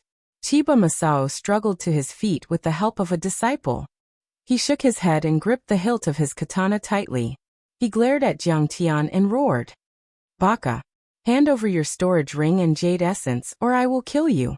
Haha, you Japanese are really arrogant and don't know the immensity of heaven and earth. Jiang Tian's face darkened as he sneered. Do you think that Huaxia is still in the era of the Republic of China? How dare you come to Huaxia to kill me and steal my treasures? I think Huaxia has been too friendly to you and spoiled you. He stood there as steady as a boulder and sneered. Very good, come and snatch it. Today, I will let you all understand what is the true Huaxia martial Dao and what is a true powerhouse. Jiang Tian was born and raised in Jinling. His great-grandfather's generation of more than a dozen people had been killed by the Japanese invaders. He had been influenced since he was young by his grandfather's stories of the Japanese massacres in Jinling, and how his ancestors fought against the Japanese and saved the country. It could be said that even after 10,000 years of cultivation, he still had a deep-seated hatred for the Japanese. Everyone was responsible for the rise and fall of the country. As a descendant of the Yellow Emperor, how could he sit by and watch the Japanese invaders commit crimes in Huaxia? At that moment, he had already unleashed his killing intent. He was going to kill every single Japanese in the clubhouse today. Not a single one of them would be spared. I am very good at robbing. My ancestor was a Japanese military swordsmanship instructor. He burned, killed, and looted in Jinling back then. It was so satisfying. Alright, I will show you today. Chiba Masao roared. His eyes flashed as his aura rose. He gripped the hilt of his katana tightly, and pulled it out at a seemingly slow speed. The katana's scabbard was mottled with paint, and the hilt was black and shiny from the sweat and blood. However, no one in the Japanese kendo community dared to underestimate this katana. This katana was called Kikuyin Maru. It was made by the Japanese kendo Obata and had a history of over 100 years. The ancestor of the Chiba family had used this katana to conquer Kyushu and killed more than a dozen kendo masters, establishing the Beichen one-blade style. Even the transcendent grandmasters in Wuxia and the Western superpowered users would be terrified when they heard the name of this katana. Puff! A sharp sound came up. Chiba Masao leaped into the air and slashed down with the Kikuyin Maru like the Milky Way. Beichen one-blade style, 1,000 piles of snow. With this slash, the saber light stretched out like a raging wind sweeping up 1,000 piles of snow. The white light was more than 5 meters long. The blade aura was extremely dense. If Chiba Masao's slashes were like layers of blade shadows, then Chiba Masao's slashes were like a curtain of blade aura. Not even Hong Tianzhao's raging sea sword art Tiangang sword array was this powerful. A monstrous murderous aura instantly enveloped a large area, causing the temperature in the Korean house to plummet. Li Jinju felt as if she had fallen into an ice cellar. She felt a strong pressure, and her cheeks were about to be cut open by the sharp blade chi. Even breathing became difficult. He is so powerful. He is indeed the grand sensei of Japanese kendo. This 1,000 piles of snow might even be able to split open a huge rock. That arrogant Wuxia kid is dead meat. Many Japanese kendo masters and Yamaguchi Gumi members were shocked. They looked at the attack with admiration and exclaimed in unison. The 1,000 piles of snow blade aura flashed. Boom. After a loud noise, the roof and the wall were split open. Snowflakes fell, and the cold wind blew in. Among the flying straw and dust, the sharp blade aura was like a bolt of lightning, slashing toward Jiang Tian with an indomitable aura. Hihi, is this the supreme sword Tao of your East Sea? Beichen one-blade style? Trash. Jiang Tian used his divine sense to sense the blade aura. Then, a disdainful sneer appeared at the corner of his mouth. Japanese kendo, ninjutsu, and onmyoji all advocated the simultaneous advancement of the mind, chi and body. It was just that they all focused on different things. However, at the end of the day, these Japanese ultimate arts were nothing more than the martial arts and spells that Sufu, Jianjin, and the Japanese students who came to China to study during the Tang dynasty. Their aura is not called true chi, but chakra, which translates to energy. In Jiang Tian's eyes, the sword chi chakra he had unleashed was even weaker than the sword chi of the Chinese martial arts, and it couldn't be compared to the true essence of the cultivators. When the blade aura was about to land on his chest, Jiang Tian suddenly flicked his fingers as if he was playing a pipa. Dozens of white wind blades swept out. The wind blades were connected head to tail, and were more than 10 meters long. They tumbled and rolled like angry dragons in the sky, easily shattering the 1,000 piles snow blade aura. Then, the wind blades danced in the air and rushed toward Chiba Masao as if they were sentient. Oh no! At this moment, Chiba Masao was alarmed. He didn't expect Jiang Tian to be so powerful. Moreover, he couldn't even tell if it was a spell or a martial art. There were so many wind blades that they could break his 1,000 piles of snow, and they seemed to be alive. 1,000 piles of snow. Broken sound waterfall. Whirlpool wheel. Ripple blade. Facing the wind blade dragon, Chiba Masao's face became more serious than ever before. Just like when he was practicing his swordsmanship under the waterfall in the past, he lowered his waist and sat in a horse stance. His legs were like iron pincers as he roared at the top of his lungs and slashed out 4 times in a row with his most powerful saber strikes. It was no exaggeration to say that he was confident that he could even split an armored vehicle in half with every slash of his blade. Chapter 300. Clang. Crack. The wind blade dragon collided with the 4 sharp blade auras. The sound was like a bomb explosion or a few speeding cars crashing together. It was ear-piercing, shocking, and complicated. Countless incomparably sharp streams of air shot out in all directions like a heavenly maiden scattering flowers. The East Asian people who were cheering for Masao Chiba were instantly in trouble. The air currents pierced through their chests and chopped off their limbs. It was like being shot by a machine gun. A few of them died. Those who were still alive fell to the ground and screamed.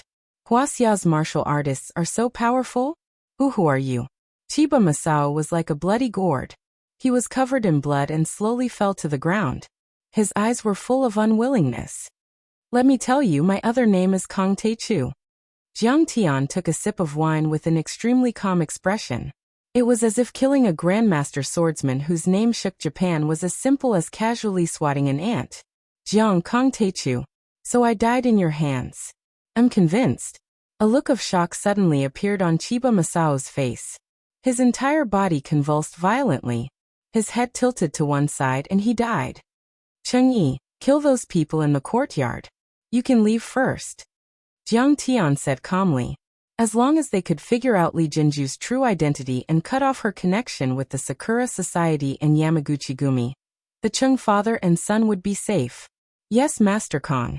Cheng-yi suppressed the shock in his heart and stood up, killing the Japanese in the courtyard one by one. Master Kong, this old man's family business is ruined. There's no place for me in the world. Can I be your disciple? Cheng-yi said respectfully with his fists clasped. All right, contact Yiziwei. You and your father will be responsible for guarding my Fairsky laboratory. From now on, you're members of the Heaven Alliance. Jiang Tian gladly agreed. The dragon subduing formation had yet to be completed. Although the enemy's invasion this time didn't cause any substantial damage, it was still dangerous. On the other hand, the father and son of the Cheng family were experts of the northeastern kicking fist. One of them was an internal force expert while the other was an iron body expert. Although they weren't the best, they were more than capable of guarding the Fairsky laboratory and fending off some assassins. Heavenly Alliance? Are we qualified to join the Heavenly Alliance? When Cheng Ming heard this, he was so happy that he almost jumped up. He was so excited that his whole body trembled. That was the Heavenly Alliance. It was said that only transcendent grandmasters could join it. Even martial arts giants like Hu Qingtian and Wei Feilong were members. And now he was able to fight side by side with them. After the father and son of the Cheng family left,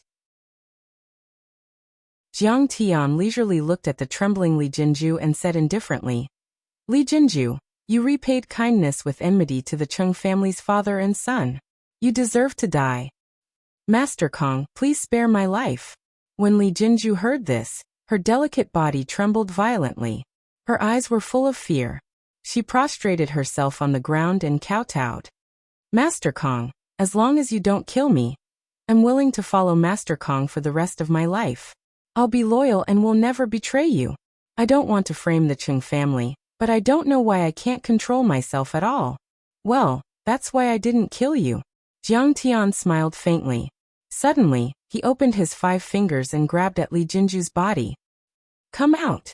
Squeak! With an extremely sharp scream, a black shadow suddenly appeared on Li Jinju's face. The shadow seemed to have a face with a green face and fangs. It had a single eye and long hair. It opened its bloody mouth and roared desperately. It was almost incomparably ferocious. It struggled desperately as if it was unwilling to leave Li Jinju's body. Humph, you're just a ghost general. Do you think you can escape from me? Jiang Tian sneered and activated the chaos creation formula. Boom. With a sound, the ghost general was dragged out by Jiang Tian and smashed to the ground like a dead dog. As if it had sensed Jiang Tian's power, the ghost general turned back to its original form and ran away.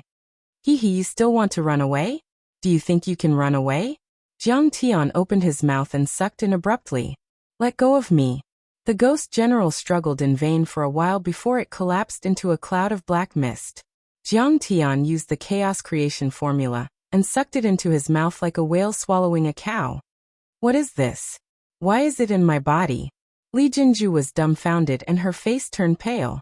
However, at the same time, she suddenly felt very relaxed and comfortable. The previous feeling of weakness and dizziness disappeared. Her body was warm and her mind was much clearer in an instant. Whoosh! Jiang Tian waved his hand and a wind blade shot out. Li Jinju's little suit skirt, snow-white shirt, and hollowed-out underwear were torn apart and fell to the ground. At this moment, this beautiful woman only had 2 pairs of black stockings left. Her full breasts, flat stomach, slender waist, perfectly round thighs, and snow-white skin were all exposed to the slightly cold air. What? Is he going to take me? This is too impatient. For a moment, Li Jinju's mind was in a mess. She didn't even think about whether she should pretend to be reserved. However, the next moment, she was horrified. She saw strange green lines all over her body, forming the terrifying image of a one-eyed giant ghost. What is this? I've never had a tattoo. Li Jinju was about to faint. It's just a small spell for the ghost general to possess the body. Jiang Tian took off his windbreaker and casually threw it to Li Jinju. He lightly said, "This ghost general has not reached the level of a ghost king. It has not cultivated a free body, so it can't casually possess a body. He could only choose a virgin profoundine body, and use chicken blood and cinnabar to draw runes on her body as a medium to take over her body and hide when she was unprepared. These runes usually don't appear, but when the ghost general is caught, the ghost chi will rush out. Some of the ghost chi will remain on the surface of the body and reveal itself." Li Jinju quickly wrapped the windbreaker around her snow-white body. Hearing this, her heart was even more frightened. Jiang Tian slowly said, "But you don't have to worry. When the ghost general's body is killed, the ghost chi will dissipate. These runes will also disappear in a moment." Ah, it's really gone. Sure enough, after a moment, the green lines on her arm disappeared. She turned around and lifted her clothes to take a look. There was not a single trace left on her body. In fact, Li Jinju was also confused by Jiang Tian's words. But she knew that Jiang Tian had saved her, so she quickly knelt on the ground again and said, "Master Kong, thank you for helping me get rid of the ghost general. In the future, you will be my supreme master, and I will serve you faithfully." Li Jinju was the only legal successor of Tanjun's family in South Korea. She had a powerful background, but at this moment, she was as respectful as a servant. "Well, you are a smart person and your nature is not bad." Jiang Tian said indifferently, "That ghost general has attached itself to your body and controlled your mind. You are like its agent, and you have to listen to its orders. Of course, it will also give you some simple supernatural powers. But the disadvantages of being possessed by an evil being outweigh the advantages. If you were not a virgin with the mysterious Yin body, your blood and chi would have declined, and your yang chi would have sunk. In the end, your internal organs would rot and you would die. Even with your current physique, I'm afraid you won't live to 30 years old." The more Li Jinju listened, the more afraid she became. Suddenly, she felt a chill in her heart. She knelt on the ground again and kowtowed. "Mr. Jiang, please save our Tanjun's family. If Master Kong can defeat the Cherry Blossom Association, our Tanjun's family will worship Master Kong." For many years, the Cherry Blossom Association and Tanjun's family had been fighting fiercely. In the end, the Cherry Blossom Association won. 10 years ago, Tanjun had lost many experts and suffered a crushing defeat. However, the Cherry Blossom Association did not pursue the victory and eliminate Tanjun's family and the Li family. Instead, they shook hands and made peace with the Li family. They even offered to help the Tanjun's family and the Li family defeat their opponents and expand their territory and influence. But after Tanjun's Li family agreed to submit, the Cherry Blossom Association sent a Grand Onmyoji to hold a ceremony in the Li family's ancestral hall. It was during that ceremony that the Tanjun's Li family members drew runes on their bodies and held a sacrificial ceremony. Now Li Jinju recalled that among the many sacrificial statues, one was exactly the same as the ghost general Jiang Tian had just killed. After that, the Li family members seemed to have lost their souls. They were loyal to the Cherry Blossom Association like marionettes. Now, it seemed that the upper echelon of the Li family, including her grandfather and father, were also under the control of these ghosts. After understanding all this, the Cherry Blossom Association seemed like a demon to her.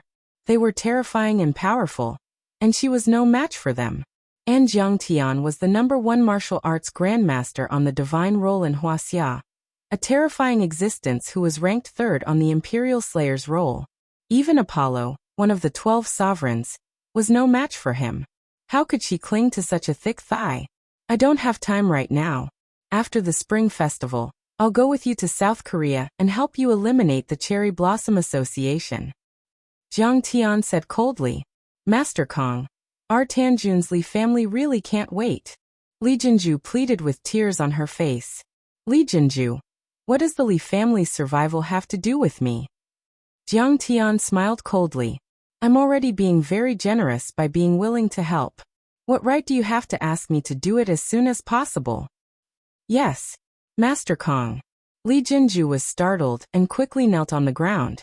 Now that Jiang Taichu's reputation had soared, and the title of the #1 guru in Wuxia was known all over the world, he was like a god, and his words were law. How could she dare to disobey him? How could she dare to guess Jiang Tian's thoughts? I have gathered almost all the materials needed for the dragon taming formation. Next, I need the materials to reconstruct my body. After returning to the mansion, Jiang Tian pulled Qing'er aside and said earnestly, this time, I might have to travel all over Southeast Asia to eliminate Wang Chongyan and the Singapore Chinese Society. I'll leave Jinlin City to you. This was also the reason why Jiang Tian did not plan to go to South Korea to eliminate the Cherry Blossom Association. He needed to reconstruct his body and strengthen himself. He also needed to construct the dragon taming formation to protect his backyard. He had no idea how powerful the Cherry Blossom Association was, and he was not 100% confident. It was already the end of the year, and the Singapore International Calligraphy Conference and the Dharma Artifact Auction would be held soon. He had to go there to see if he could find the materials needed to reconstruct his body. Besides, Jiang Tian had killed many of the elites of the Singapore Chinese Society at the peak of Mount Everest. Both sides had a blood feud, and the conflict between them was irreconcilable. Jiang Tian's principle was to eliminate the root of the problem. As the saying went, the best defense was offense. He should strike when the enemy was weak. He should take the initiative to destroy the Singapore Chinese Society and kill Wang Chongyan before the other party recovered.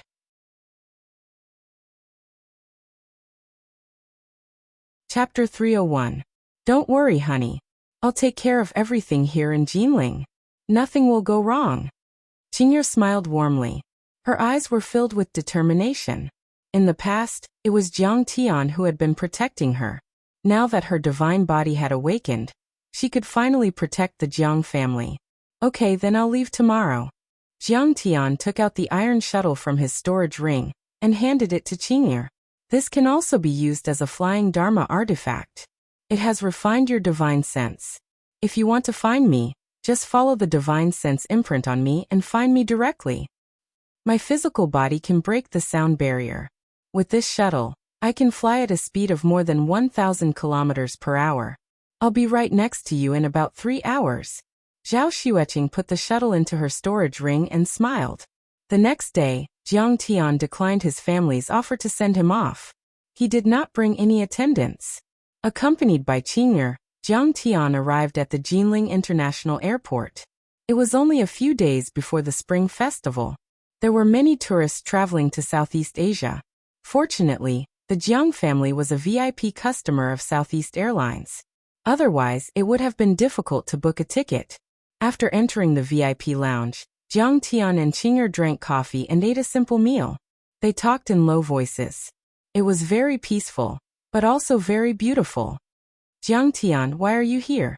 Suddenly, a strange voice rang out. A person in the booth across from them waved at Jiang Tian. Yang Wenluan. Jiang Tian looked up and was a little surprised. He then smiled and nodded. Where are you going? Are you going to Singapore too? He saw a few young men and women in business attire sitting opposite him. The person in the lead was Jiang Tian's university classmate, Yang Wenluan.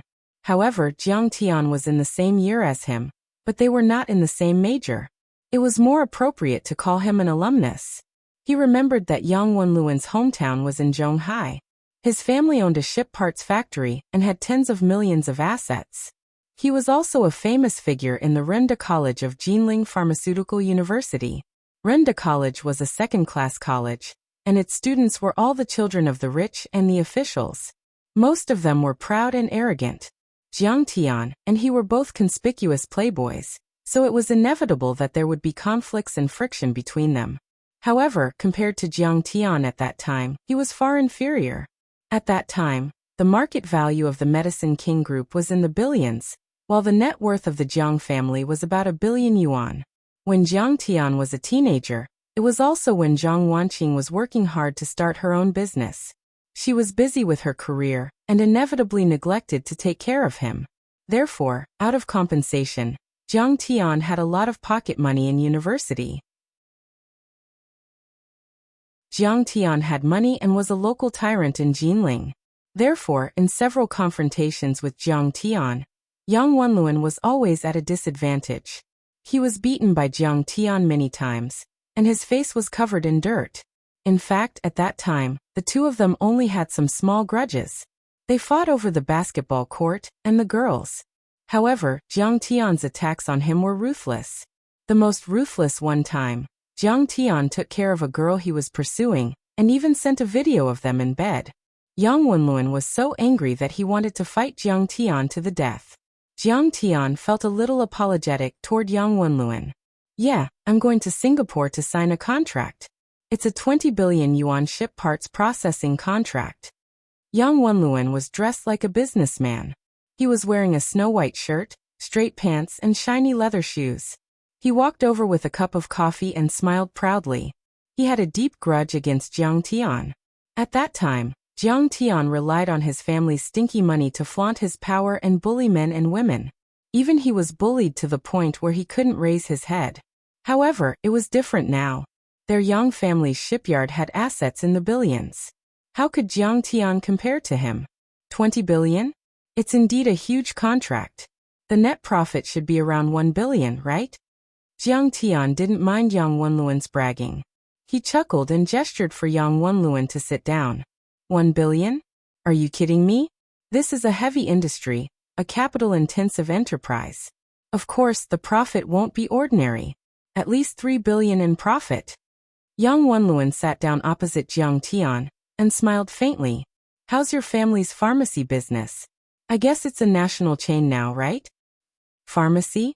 Jiang Tian was stunned for a moment before he came to a realization. When Jiang Tian was in university, he often got into trouble. Furthermore, the Jiang family was a listed company, so they had to take into account the negative news that would affect the stock price. Therefore, the Jiang family strictly forbade Jiang Tian and all their descendants from showing off their Jiang family's background. As a result, Jiang Tian couldn't reveal his family's background even though he spent money like water. He only said that his family owned a pharmacy. Therefore, even though the Jiang family created a huge commotion in the capital market some time ago, other than Lu Yiting and a few close university classmates, no one knew that it had anything to do with Jiang Tian. In Yang Wenluan's eyes, Jiang Tian was just a rich second generation with a pharmacy in his family and tens of millions of assets. Oh, my family doesn't own a pharmacy anymore. We're involved in pharmaceutical production. We can't starve to death, so we can get by with it. Jiang Tian said faintly. Oh, I see. Yang Wenluan's eyes flashed with a hint of disdain. In his opinion, even after a few years of development, Jiang Tian's family would only have a few hundred million at most. There was no way they could compete with the Yang family of Zhonghai. Therefore, he didn't think much of it and didn't bother to ask further questions. He smiled smugly and continued to show off. And the one who signed the contract with us is the Guo family of Singapore. Guo family? Which Guo family? Is there a descendant called Guo Lily? Jiang Tian asked curiously. Finally, I can see the look of shock on your face. You can't keep up the act anymore, can you? Jiang Tian, you are so ignorant. Yang Wenluan was pleased with himself. He smiled and said, How many other Guo families are there in Southeast Asia? Only this one. The Guo family's assets are at least 100 billion USD and close to 1 trillion Wuxia RMB. They are as rich as a country. Singapore's shipping king, hotel king, real estate king, and many other titles belong to Guo Junfeng alone. He was proud to be able to work with the Guo family. The Guo family was one of the most influential Chinese families in the world. The current head of the Guo family, Guo Junfeng, was ranked in the top 10 of the Forbes list. Compared to the Guo family, the richest family in Jin City, the Nye family, was like a country bumpkin. Perhaps only the Bai family, Tai family, and Tang family of Lingnan combined could compete with the Guo family. Oh, Jiang Tian nodded. He thought to himself that this robbery would be a fruitful one. You know Guilili? At this time, Yang Wenluan suddenly asked in surprise. Did you see her in a fashion magazine? Fashion magazine? Is she in the fashion industry? Jiang Tian asked curiously. Country bumpkin. Serves you right for not living well your whole life. You don't even know this. Yang Wenluan secretly ridiculed in his heart. Then he casually grabbed an airport magazine and pointed to a cool and tall lady on the cover saying, Isn't there news about her everywhere? Guilili, English name is Lillian. She is the daughter of the head of the Guo family, Guo Junfeng. She is the first in line to inherit the family fortune, but she did not inherit the family fortune. Instead, she became an international model and created her own fashion group. She appeared on the cover of Esquire Gentleman 3 times. Even the chief designer of Prada asked her to be his exclusive model. Now, not to mention her family fortune and background, just her fashion group alone is worth more than 1 billion XI in new dollars. Yang Wenluan's tone was filled with admiration and admiration. Oh, I see. Jiang Tian nodded lightly. This woman wasn't a brainless idiot after all. Heh. Her reaction is so calm. Her level of acting cool has really improved. Yang Wenluan complained in his mind. Then he said, This time, it's the birthday banquet of the Guo family's old man. He was seriously ill and has recovered. So the Guo family is going to hold a grand ceremony to announce it to the world. I've got the admission ticket.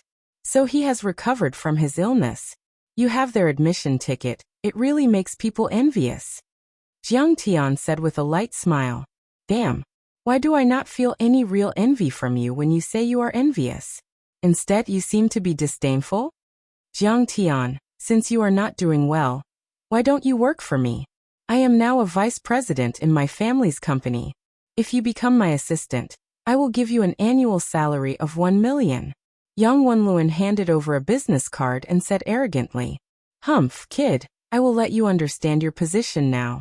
You are only fit to be my assistant.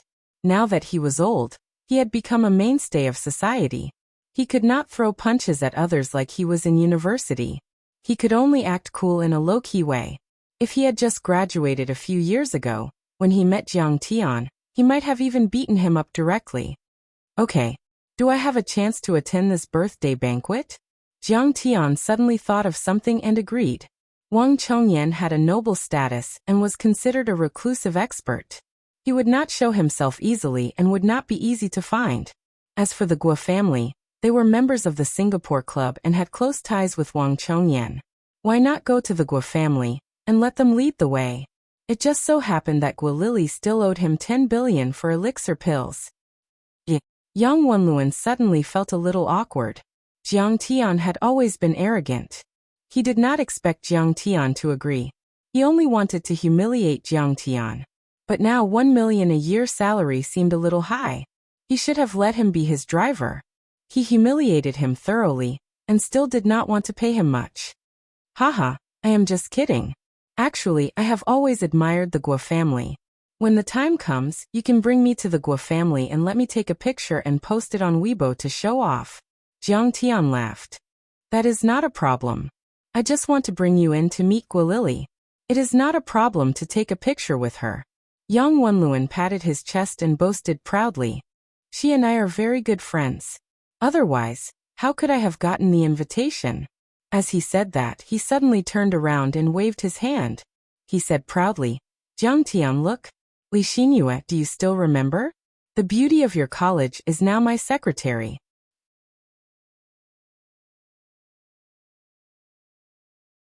Chapter 302. Old classmate, we meet again. Li Xinyue said with a forced smile as she leisurely walked over in her high heels, giving off a feeling of boundless charm. She had seen Jiang Tian a long time ago, but she was annoyed. If it wasn't for her boss, she wouldn't have come over to greet him. Oh, so you're working for Mr. Yang now? Jiang Tian smiled faintly and looked at Li Xinyue. Li Xinyue was beautifully dressed. She wore a white silk shirt with a bow tie, a short suit, a light gray one-step skirt, and black high heels. Her hair was styled into fashionable wavy curls and dyed wine red, making her look exceptionally charming. She was good at singing and dancing, and she was the backbone of the school's arts department when she was in university. Back then, during the freshmen's orientation party, she performed a belly dance called Indian Maiden. She was so beautiful and charming that she stunned everyone present. She immediately became the dream lover of all the boys. At this moment, compared to when she was in university, she was less naive and innocent, but her breasts were more prominent. Her waist was slender, and her butt was round. She was more enchanting and charming. At this moment, who knew how many men's eyes were looking at her? Haha, Jiang Tian, didn't you pursue Li Xingyue back then? Now that Li Xingyue has just broken up with her boyfriend, you have to seize this opportunity. Yang Wenluan laughed with a sense of superiority. Look, everyone's dream lover back in college has become my secretary. Li Xingyue was generous. She politely reached out her hand to shake Jiang Tian's hand, but she said with a mocking smile, Mr. Yang, you're underestimating young Master Jiang. Young Master Jiang comes from a wealthy family. When will he fall for an ugly duckling like me?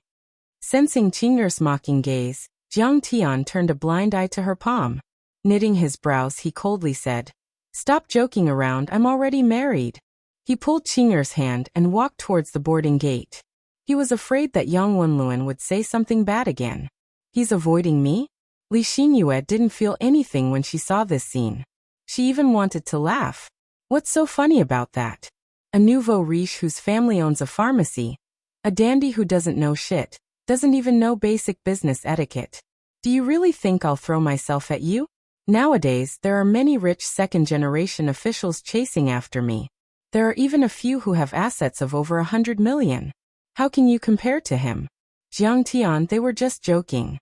Don't be so nervous. I don't care about your past. At the boarding gate, Qingyer squeezed Jiang Tian's hand and smiled. I swear to the lamp that I didn't even touch her. Jiang Tian said seriously. All right, I believe you. Hurry up and board the plane. Qingyer smiled tenderly as she pushed him towards the boarding gate. He was worried that he would be jealous. Moreover, he was especially nervous. Was this still the same Master Kong who had slaughtered everyone in his way? I'll be back soon. When it was time to board the plane, Jiang Tian hugged Qingyer tightly. He showed his boarding pass and walked into the boarding gate. As for Qingyer, she watched the plane fly into the sky and disappear before she turned and walked towards the exit. On the plane, coincidentally, Jiang Tian and Li Xingyue were sitting next to each other. Li Xingyue smiled and said, Your wife is quite beautiful. No wonder you dote on her so much. Jiang Tian looked straight ahead and nodded. There's no cat that doesn't cheat now. Don't you want to? Li Xingyue lifted a strand of hair that was hanging by the side of her face and tucked it behind her ear. She flirted and moved closer to Jiang Tian's ear. Seeing Jiang Tian's lack of interest, Li Xingyue shrugged. However, this stimulated Li Xingyue's desire to challenge him. Bastard, why are you pretending? Don't you remember how you groveled when you pursued me? There's no man in this world that I can't take down. She was a strong woman in the workplace. She was also good at taking advantage of her gender, and was very open-minded. She didn't have a good impression of Jiang Tian. She just treated this as a game. After thinking about it, she took out the hand cream from her bag and carefully applied it on her slender hands. Suddenly she cried out, Oh, I've applied too much. This is Lancome's. I can't waste it. Here, I'll apply some for you. She grabbed Jiang Tian's big hand and wanted to tease Jiang Tian. Don't touch me. Jiang Tian frowned and activated his technique. Suddenly, his palms became as hot as charcoal. Ouch! Li Xingyue was scalded and screamed. She retracted her hand. She looked at Jiang Tian in shock and fear and said, Why are your hands so hot? Are you having a high fever? Stop talking.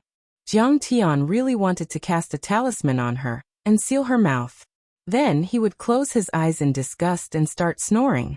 Is he asleep? Li Xingyue was frustrated beyond words. She was furious beyond words. Could it be that he has really changed his playboy personality? Or does he now prefer simple and elegant girls? Li Xingyue was puzzled. She saw that Zhao Xueqing didn't wear any makeup, but she had a charming and lively aura. Her dressing was very different from her, so this thought came to her mind. No matter what she thought, she eventually calmed down and started flipping through the gossip magazines. The plane flew for 7 to 8 hours and finally landed at Singapore International Airport. Hongye Su Wenjie and other Lingnan spellmasters were already waiting for Jiang Tian at the airport terminal. As soon as he stepped out of the airport, Jiang Tian felt the prosperity and wealth of Singapore. Although it was only a city with a population of a few million, it was filled with skyscrapers and brightly lit buildings. It was located at the heart of the Straits of Malacca. There was an endless stream of tourists of different skin colors and races. They spoke English, Japanese, Spanish, and Malay. Many planes stopped at Singapore to make a transfer. Jiang Tian nodded. No wonder he is one of the 4 little dragons of Asia, along with South Korea and Hong Kong. Around 2008, Singapore's per capita GDP had reached 40,000 USD. It was much higher than the other cities in Wuxia such as Yanjin, Zhonghai, and Yangcheng. Even Hong Kong was no match for it. Singapore's technology, logistics, shipbuilding, and electronics industries were all very advanced. It was not until many years later that it was surpassed by the other cities in Wuxia. As soon as Jiang Tian walked out of the airport with Yang Wenluan and Li Xinyue, he was taken aback. He scanned the area with his divine sense and immediately sensed a powerful presence. It was even denser than the Martial Arts Alliance conference. They are not martial artists, they are spell masters. Jiang Tian was shocked. There were at least a dozen spell masters at the Dao reaching level in a small airport, much less in Singapore.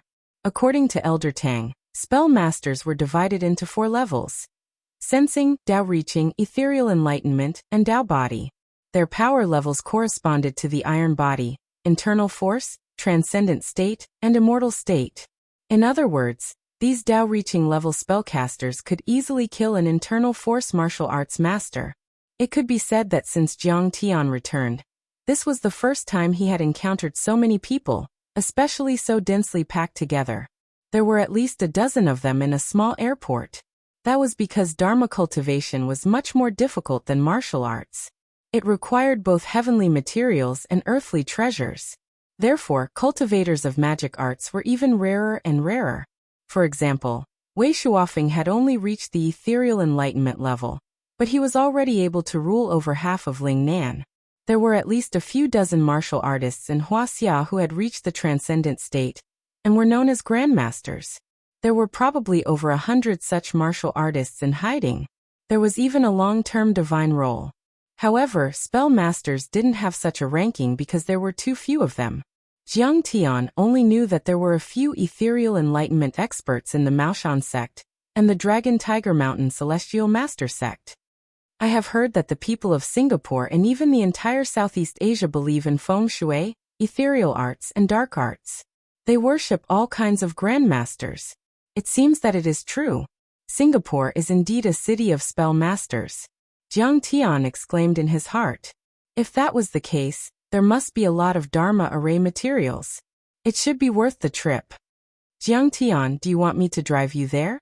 This is my company's car. It's only a little over $1 million. My company's net worth is in the tens of billions. This car is no longer worthy of my status. At the airport exit, Yang Wenluan pointed at the Lexus that had come to pick him up and smiled proudly. No need. I'll just call a cab. Jiang Tian smiled and said. Jiang Tian, keep in touch. The Guo family's birthday banquet is tomorrow. Come find me at the hotel. Yang Wenluan was very pleased with himself. Hee, looks like you're really bad. You still need to call a cab. He was just showing off. There was no way he would actually drive Jiang Tian there. He shook Jiang Tian's hand and got into the Lexus without looking back. Bye, Jiang Tian. Li Xinyue pursed her lips without leaving a trace. Then she smiled sweetly and followed him in. Seeing that they were far away, the enlightened Master Hongye and Su Wenjie's silver Bentley slowly slid over. Master Kong. The two of them got out of the car and bowed respectfully to Jiang Tian before opening the car door for Jiang Tian.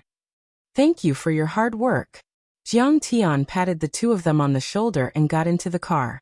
The moment Jiang Tian retracted his divine sense, everyone felt a chill run down their spines, but they only thought that it was a cool breeze blowing past. Suddenly, an old man turned around and looked at Jiang Tian.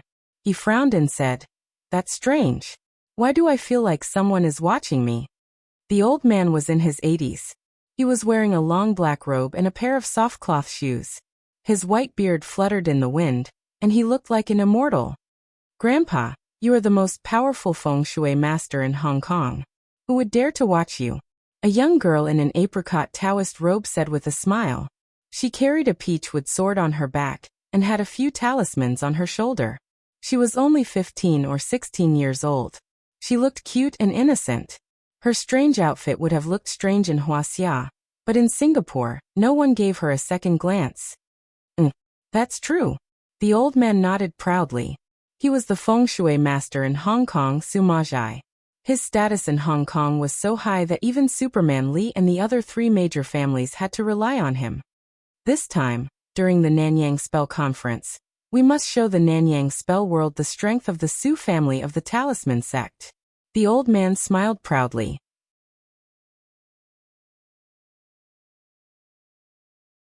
Chapter 303. That's right, Grandpa. Wang Chongyan and Zhou Xingchen have dominated the Southeast Asian spell world for too long. We must show them the secret arts of Hong Kong. We'll beat them until they're looking for their teeth on the ground. The girl waved her fists majestically. Wang Chongyan has real skills. He was a martial arts grandmaster during the Republic of China. He also integrated Southeast Asian spells into one. He's one of the few people in the world who cultivated both magic and martial arts. Sumajai's face turned serious when he mentioned Wang Chongyan. He then smiled disdainfully. However, as for Zhou Xingchen, his position as the top master of the Southeast Asian Talisman sect should come to an end. Grandpa, do you mean that other than Wang Chongyan, there are other masters who cultivate both magic and martial arts? The girl in the Taoist robe asked curiously. Of course. Sumajai's tone was deep as he lamented. Wuxia is the true origin of spells. Whether it's the orthodox Danding sect, Talisman sect, Xianfinger sect, Halua sect, or the witchcraft Soul Hunter, or ghost rearing. All of them used to be very prosperous. However, the destruction of the 4 olds in history, and the catastrophe that followed brought about a devastating blow to spells. A look of reverence appeared on his face. He then said, however, in history Yi Tianren and a few other martial artists who were half a step away from the immortal state were all geniuses who cultivated both magic and martial arts. Their words were law, and they spoke the truth. Wang Chongyan was so powerful back then, but he was defeated by Yi Tianren. Are they still alive? The girl in the Taoist robe asked curiously.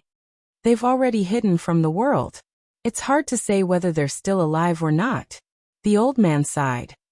Grandpa, you're talking about history. You were talking about the current era. I'm asking about the current era too. The girl in the Taoist robe pouted and said unhappily. All right. Grandpa will tell you. There's still one more person who cultivates both magic and martial arts. A look of affection appeared on Sumajai's face as he patted the girl's head. Then his face became extremely serious. He said slowly, one word at a time. The peerless genius who crushed Wei Shuofeng, the top sorcerer of Huaxia's southern sect, Kong Teichu. Hilton Hotel. The silver-gray extended Bentley drove in. Jiang Tian, accompanied by Taoist Master Hongye and Su Wenjie, stepped into a presidential suite. Master Kong is here. As soon as they saw Jiang Tian enter, all the figures in the southern school's feng shui and xianshu circles stood up and applauded to welcome him. Their faces were full of joy, as if they were employees welcoming a leader who had come for an inspection. Everyone sit down. Jiang Tian sat down and said with a smile, You've worked hard for the past 2 to 3 months. Jiang Tian was now more and more fond of these warriors and warlocks, and it was more and more convenient for him to use them. Although their cultivations couldn't be compared to his, each and every one of them was loyal and devoted. They had racked their brains and collected all kinds of strange materials for the formation. In particular, Wuxia Tian and the other 2 had also found information about the D-daughter flower. Not at all. With Jiang Tian's approval, everyone was greatly encouraged, and their blood was boiling. It could be said that their admiration for Jiang Tian had deepened. During the Battle of Mount Everest, Jiang Tian had suppressed many of Southeast Asia's elites. He had even killed the sky-reaching Master Oyila and Master Green Lotus. How many people in the world could compete with Kong Taichu? To be able to work for Master Kong was a blessing that they had accumulated over several lifetimes. Now, Alpha Primordium's lackey was almost an honorable title. Grandmaster Jiang, tomorrow, the Millennium Hotel will be holding an auction for artifacts and materials. This is the list of items to be auctioned. Taoist Master Hongya handed over a beautifully framed list of items and said respectfully, "Okay." Jiang Tian flipped through the list lazily. However, he didn't have much hope. Real Dharma artifacts would be treated as family heirlooms by the various factions and elites. They would never be auctioned. This time, Jiang Tian came to participate in the auction. More importantly, he wanted to snatch the artifacts from the Chinese Association of Singapore. Since the grudge had already been formed, there would be a battle sooner or later. He might as well strike first to gain the upper hand. If they didn't submit, he would kill them all. If they were loyal, he would spare their lives. As expected, there were only some sandalwood prayer beads, horsetail whisks, jade rui, and relics of eminent monks. They might have some magical power, but they were definitely not top-notch Dharma artifacts. There's a remnant map here? Jiang Tian's heart skipped a beat. This remnant map was exactly the same as the one in the ruins of immortality that he had seen at the old man's place. Some of the jagged edges even matched. Nameless remnant map, made of animal skin. Year unknown, author unknown. But there's a slight fluctuation of magical power. Auction price: 3 million XIN new dollars. 3 million XIN new dollars, according to the exchange rate, was equivalent to 12 million renminbi. For Jiang Tian, it was just a drizzle. I'll go with you tomorrow. Jiang Tian smiled faintly and ordered, "Master Kong, I have a presumptuous request." Enlightened Master Hong Yi smiled. "Go ahead." After we stayed in this hotel, we met the Hilton sisters who came to Singapore for business. During this period, they were attacked 3 times. The old man helped her to fend them off. However, the old man's magical power was not enough, so they could not find the mastermind behind the scenes. They heard that Master King's magical power is powerful, so they wanted to ask Master Kong for help. Enlightened Master Hong Yi cupped his fists and bowed. "I don't care about this." Jiang Tian shook his head calmly. "This." Enlightened Master Hong Yi was embarrassed. "Hong Yi, you don't know how to behave." Jiang Tian sighed and said earnestly, "A battle of magical power is dangerous. You don't even know who the mastermind is, and you dare to fight with him. Do you have a chance of winning? What if the opponent is Wang Chongyan?" "Yes. Master Kong is right." Hong Yi hurriedly bowed. "Also, I've reminded you to keep a low profile. You came to Singapore to collect magical treasures, not to start a fight," Jiang Tian said. "Even if you want to start a fight, you should be fully prepared. It's fine if you don't make a move, but once you make a move, you should eliminate the source of trouble and leave no one alive. A few days ago, I wasn't here yet. If the experts of the Star Continent all attacked together, would you be a match for them?" "Yes. I understand." Enlightened Master Hong Yi became more and more afraid. His face turned pale and cold sweat poured down his face. "Remember, either you kill thousands of miles away and eliminate the source of trouble, or you hide your strength and bide your time, and show a friendly face." After saying that, Jiang Tian walked into his room. Everyone else also dispersed. In the wee hours of the morning, Jiang Tian sat cross-legged on his bed, cultivating the primal chaos art. Thud thud thud. There was a knock on the door. Jiang Tian scanned with his divine sense and saw a young girl with blonde hair and blue eyes standing outside the door. "I'm afraid it's the legendary Hilton sisters." Jiang Tian smiled bitterly and stepped forward to open the door. "Mr. Jiang, nice to meet you." When Jiang Tian opened the door, Paris Hilton, who was wearing a golden evening gown studded with diamonds, was full of joy. She took the initiative to extend her jade-white hand. "You're Paris Hilton?" Jiang Tian shook her hand lightly and asked while sizing her up. She was tall and slender, with a height of 1. 75 meters. She was wearing a pair of crystal high heels, which made her look like a high and mighty queen, like a crane in a flock of chickens. Her curvaceous figure was exquisite, and the low-cut evening gown revealed a touch of deep white skin. It was extremely alluring. I didn't expect Master Kong to know my name. I'm really honored. Paris Hilton smiled seductively and said coquettishly. She was extremely beautiful and enchanting. Her beautiful eyes were like blue sapphires shining brightly. Her face was well-defined, and her lips were plump. She was full of exotic beauty. Behind her, her younger sister, Jenny Hilton, was wearing denim shorts and canvas shoes. She was dressed like a university student, and she was sizing up Jiang Tian with curiosity and fear. Hee, I've heard of you. Jiang Tian chuckled and moved aside to let them in. Paris was the eldest sister. She was known in the international socialite circle for her wealth, luxurious lifestyle, and sexy beauty. Other than being the legal heir of the Hilton family, she was also a model, a singer, a movie star, and a writer. Her private life was extremely debauched and debauched. There was endless gossip about her. Her scandals with male celebrities and tycoons often occupied the headlines of major media outlets. How did you know it was me? After Jiang Tian sat down, he smiled faintly and gestured for the two to sit down. Hee, how many people in Wuxia can make Hongye the Venerable personally welcome them? Paris Hilton sat down on the leather sofa opposite of Jiang Tian. Her Mandarin was quite good. In fact, she had mastered 7 to 8 foreign languages. She didn't need a translator for business activities. You want me to do it for you, right? I don't have time.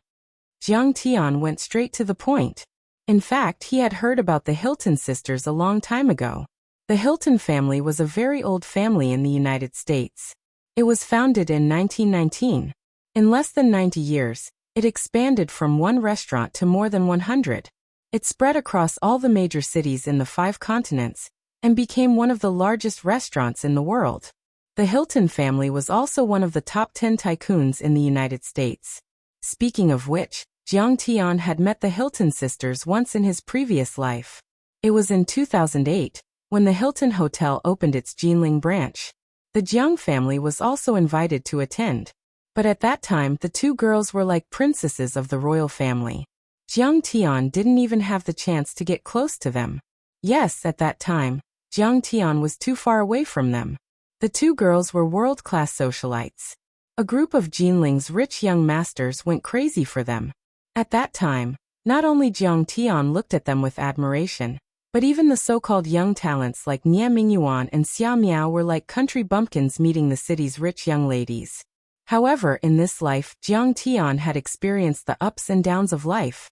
He was already indifferent to these things. What did an international socialite have to do with him? Even if she was a princess of the royal family, what did she have that was worth his time? If Mr. Jiang can help us get rid of this hidden opponent, I can give you 100 million USD. Paris Hilton sat on the sofa like a charming wild cat. She crossed her legs, revealing a section of her snow-white slender legs. The cute little toes in the crystal high heels subconsciously curled up. It was very seductive. No matter how much you pay me, I really don't have time. Jiang Tian shook his head. 100 million USD was equivalent to 700 million Wuxia dollars. But to Jiang Tian it was nothing. Paris Hilton was slightly stunned.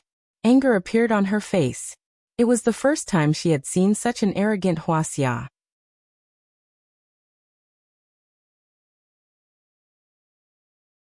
Chapter 304. Before she could decide whether to reprimand Jiang Tian or increase the stakes, her sister Jenny said pitifully, Master Kong, please help us. 10 days ago, hundreds of poisonous snakes suddenly appeared out of nowhere in my room and bit me. And they were all poisonous snakes like the mini-banded kite and the cobra. I had to inject a lot of serum to stay alive. She showed the wounds on her wrists and thighs to Jiang Tian as she trembled and said, It's very strange. And it's very strange. Even though those poisonous snakes were cut by my bodyguards with knives and pistols, they could still magically heal. It's too scary. I can't sleep now. I haven't slept for 3 days straight. What are you crying for? Useless. The spirit of our Hilton family is never to be afraid. If you cry again in the future, don't come out with me anymore. Trash, go back to the University of Pennsylvania and be a nerd. Paris scolded and glared at her sister. So embarrassing. But I'm scared. Jenny was already scared. Now that she was scolded by her sister, she couldn't help but feel even more wronged. Her eyes were red, and her beautiful eyes were filled with tears. She lowered her head and looked very pitiful and helpless. At this moment, Jiang Tian suddenly remembered Qing'er's helpless crying face when she was bullied. His heart softened. Don't cry. Here are a few talismans. Take them. Jiang Tian helplessly took out 6 talismans and gave 3 to each of them. When you sleep, just stick them on your bed and you'll be fine. Thank you, Master Kong. You're really a good person. Jenny immediately smiled through her tears and thanked him happily. Mr. Jiang, how much money do you want? Our Hilton family has always been an eye for an eye, and we always repay kindness. Paris took the talismans and looked at them curiously. No need. Hurry up and leave. I need to rest. I still have things to do tomorrow, Jiang Tian said calmly. He's so strange. He's not like the other Wuxia people who are humble and love to smile. He's very arrogant, but he doesn't want money. Paris suddenly felt that Jiang Tian was very mysterious, and she was filled with the desire to find out more.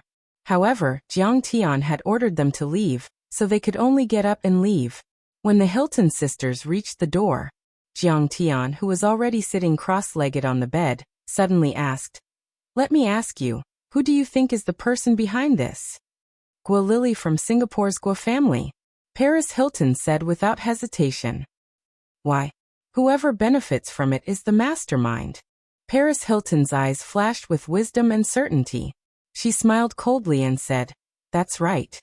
Our Hilton Group is bidding for an old-fashioned hotel from the Guo family's Millennium Hotel Group in Nanyang.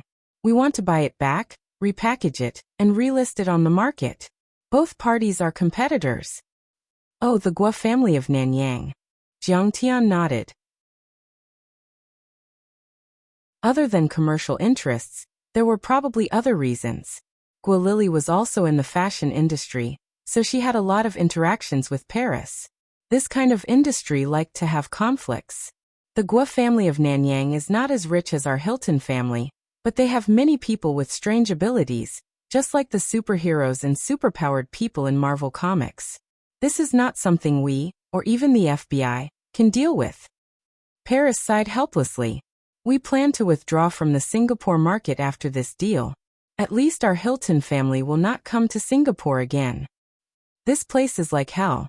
There are demons everywhere. She muttered angrily and fearfully.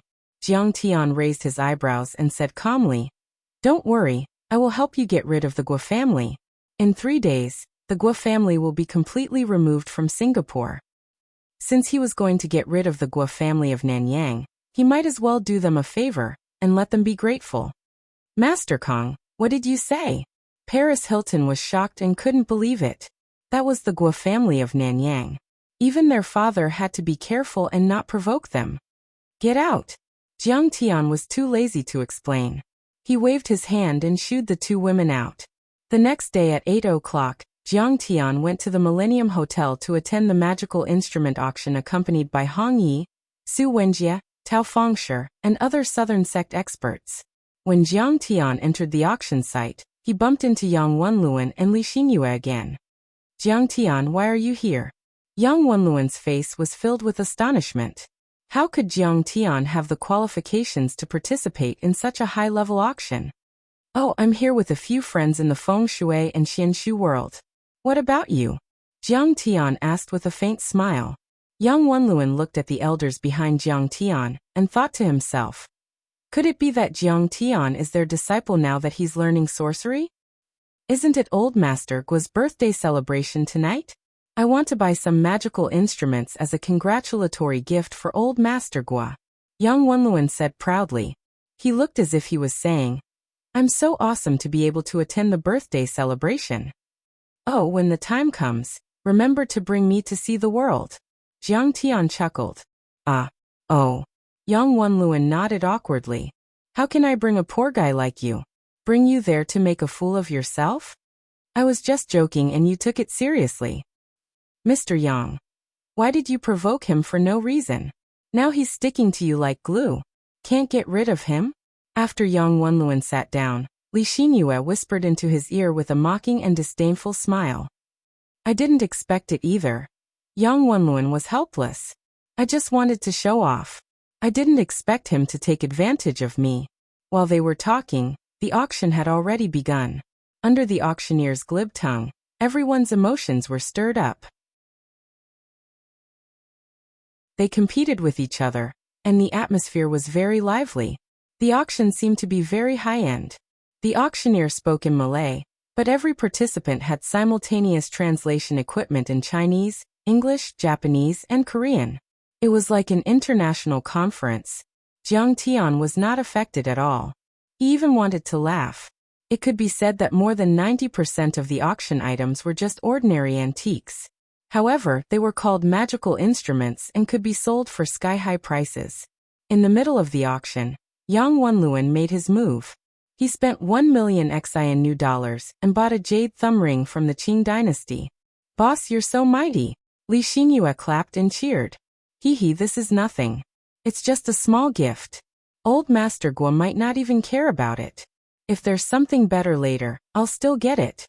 Yang Wenluan's face was full of pride. He did not forget to show off to Jiang Tian next to him. He was really proud. In the past he was suppressed by Jiang Tian. But now he was the one who spent a lot of money.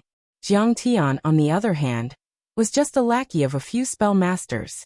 From the beginning to the end he did not even raise his paddle. He even pulled Jiang Tian and smiled. Jiang Tian, why don't you bid? All the items here are authentic. It's a rare opportunity. If there's nothing good, why would I bid? Jiang Tian smiled and said, the jade thumb ring you bought is not a magical instrument. It's just an antique.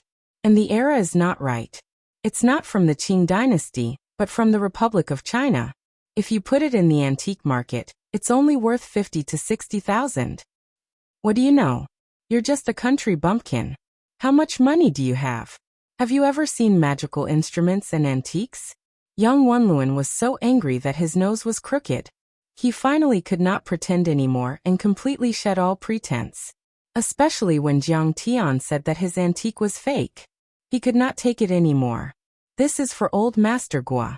If this gets out, won't I lose face? Ruin my plans? Fine. I don't know anything. Buy whatever you want if you have the money. Jiang Tian smiled faintly and did not bother with him. But Yang Wenluan was not done yet. He said sarcastically, Jiang Tian, let's be frank.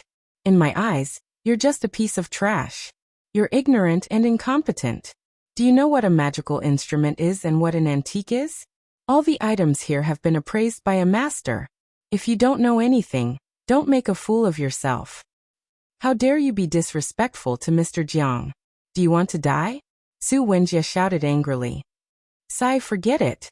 He's my university classmate. Jiang Tian smiled faintly and stopped the angry crowd. He knew that Yang Wenluan held a grudge against him, and he could understand why Yang Wenluan would suddenly explode. Therefore, he did not take Su Wenjie's offense to heart. What do you want?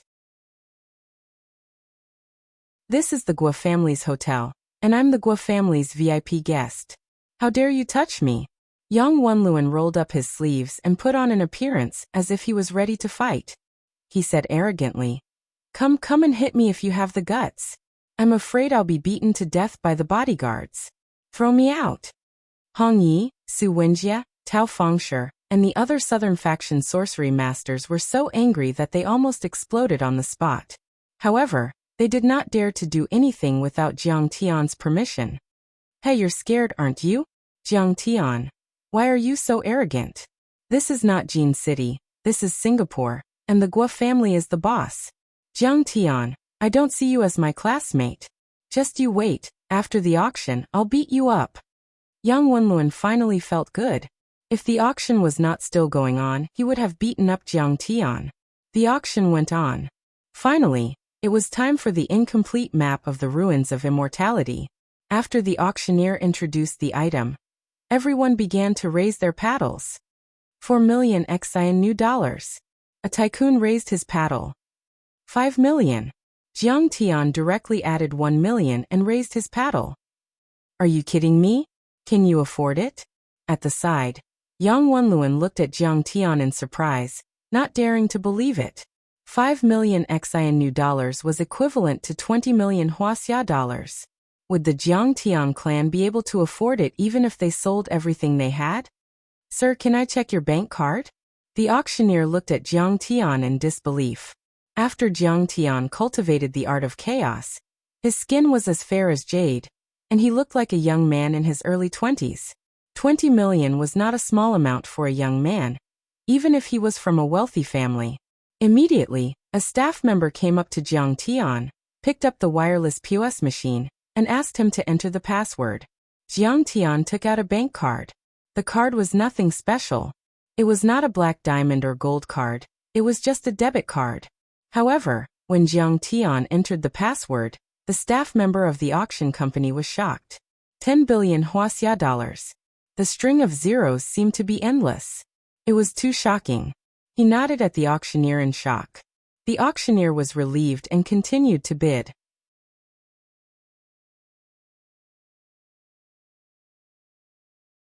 Chapter 305. To Jiang Tian's surprise, no one bid against him. After 3 bids, the auctioneer finally dropped the hammer. Sir, this item belongs to you. The auctioneer transferred the funds and presented the incomplete map to Chen Fan. Just like that, the incomplete map of the ruins of immortality fell into Jiang Tian's pocket. Can he really afford it? Where did he come from? Isn't this too much of a tycoon? Li Xinyue couldn't believe it either. She looked at Jiang Tian in a different light. Usually, she would grit her teeth when she bought a Louis Vuitton bag for a few tens of thousands of dollars. She was like a general in ancient times who had to fight with his back against the wall.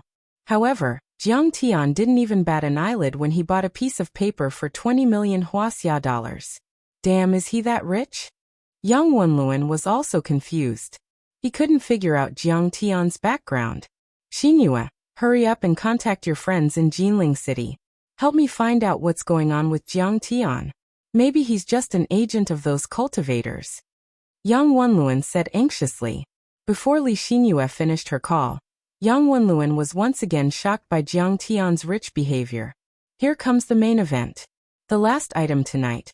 On the stage, the auctioneer was a little excited. This is a scented sachet from the Ming dynasty of Wuxia. It has been appraised and is a Dharma artifact. It has the effect of refreshing the mind, calming the mind and prolonging life.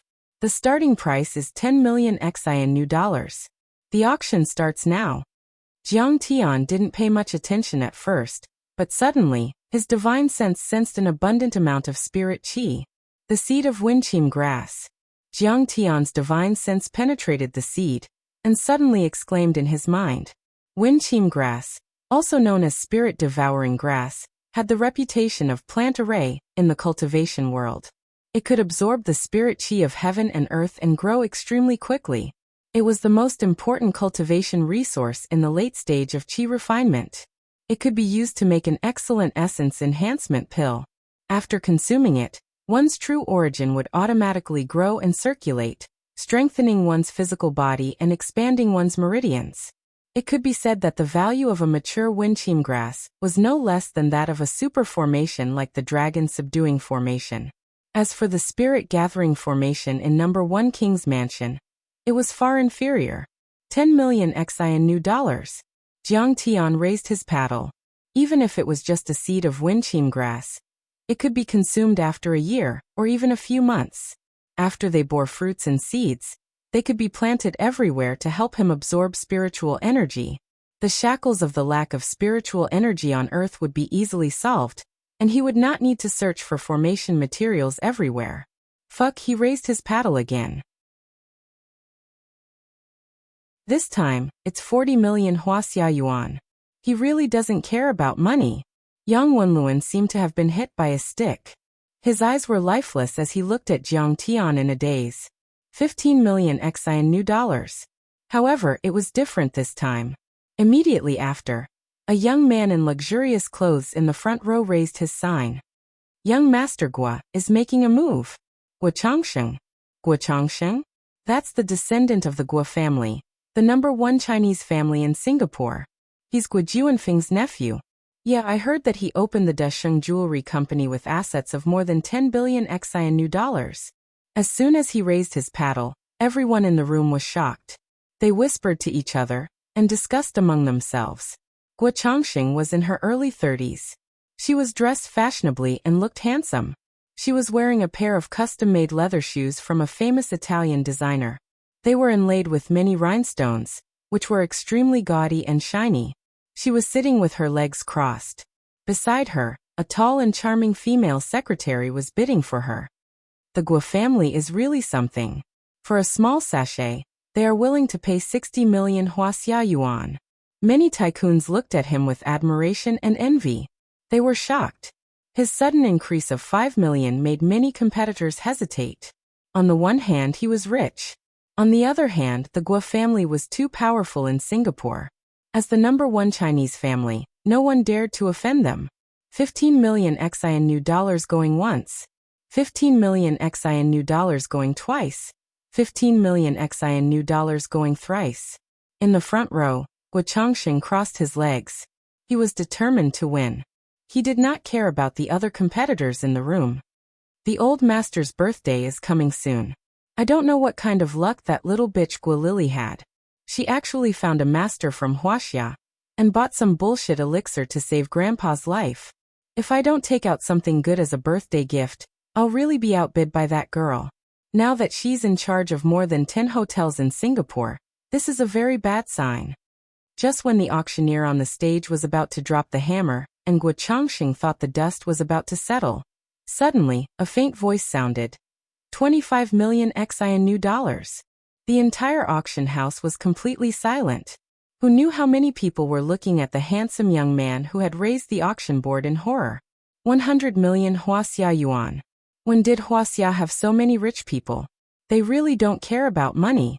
Is their family running a money printing factory? Many tycoons could not believe it. Which family is this young master from? Judging from his accent, he seems to be from Wuxia. He's from the mainland, and he dares to compete with young Master Guo? Does he have a death wish? Many people turned to look at Jiang Tian in surprise. Jiang Tian. You. Yang Wenluan and Li Xinyue were stunned by Jiang Tian's fierce combination of punches. Their eyes were wide open. Yang Wenluan's cooperation with the Guo family in Nanyang had just started, and it had not really been revitalized. His family only had 1 billion in assets. He had just spent a few million to buy a thumb ring, and he was actually very distressed. But what about Jiang Tian now? A random perfume sachet had cost his family a year's profit. But in fact, for Jiang Tian, his price was 200 million Wuxia yuan. For cultivators, money was easy to get, but cultivation resources were something that could only be found by chance. Guo Chongsheng also suddenly turned his head and looked deeply at Jiang Tian, but immediately smiled disdainfully and said, 30 million XI in new dollars. He was the young master of the Guo family with a reputation. If he was scared by a bumpkin from the mainland, wouldn't he be laughed at? At this time, Jiang Tian no longer raised his card, but the corner of his mouth outlined a mocking smile. The Guo family? Then I won't compete with them. Anyway, I'm going to do it tonight. When the time comes, if I ask him to hand it over, he will obediently hand it over. Seeing Jiang Tian put down his card, Guo Chongsheng suddenly smiled coldly and shook his head disdainfully. A bumpkin from the mainland dares to compete with me. He's simply courting death. The auctioneer on the stage called out the price 3 times as usual, and then was about to drop the hammer. Just when Guo Chongsheng thought that the perfume sachet would fall into his hands, suddenly, a faint voice sounded again. 35 million XI in new dollars. Everyone looked back and saw a woman in a black low-cut evening dress with a hot and enchanting figure, like an evil and charming black swan, raising her card. The heiress of the Hilton Foundation, an international socialite, Paris Hilton. Fine, you win. Guo Chongsheng scolded resentfully, lit a cigar, bit it in his mouth, and took a big puff, then gave up bidding. 35 million going once. 35 million going twice. 35 million going thrice. The auctioneer was so excited that his face turned red. After shouting out the price, he dropped the hammer heavily. "Congratulations, Ms. Paris Hilton. This perfume sachet belongs to you." When the mallet fell, the audience was in an uproar. The Hilton family was indeed rich. This was equivalent to 150 million Wuxia dollars. But it was just for a perfume sachet. But the shocking thing was still to come. When everyone got up, Paris Hilton walked to Jiang Tian, handed the perfume sachet, and smiled sweetly.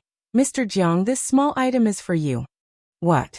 She spent a lot of money to buy this perfume sachet, and she just gave it to someone else? Everyone was stunned, and their faces were full of disbelief. He actually knows the socialite Paris? And she even gave him the perfume sachet that she bought with a lot of money. Yang Wenluan was completely dumbfounded, and he was completely stunned. That was a world-class socialite, Jiang Tian. How could a playboy like him know her? Hee, you're very smart. Jiang Tian took the perfume sachet and left with everyone. Yesterday, the Hilton sisters were actually staying in the same hotel as Jiang Tian.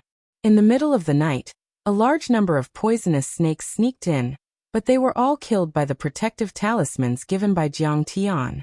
Moreover, the snake exorcist in the park hundreds of meters away suffered a backlash from the spell, and was bitten to death by the venomous snake he controlled. The next day, the related news was about to be released. Actually, when Jiang Tian saw the news, he realized that this snake exorcism sorcerer was actually an old acquaintance.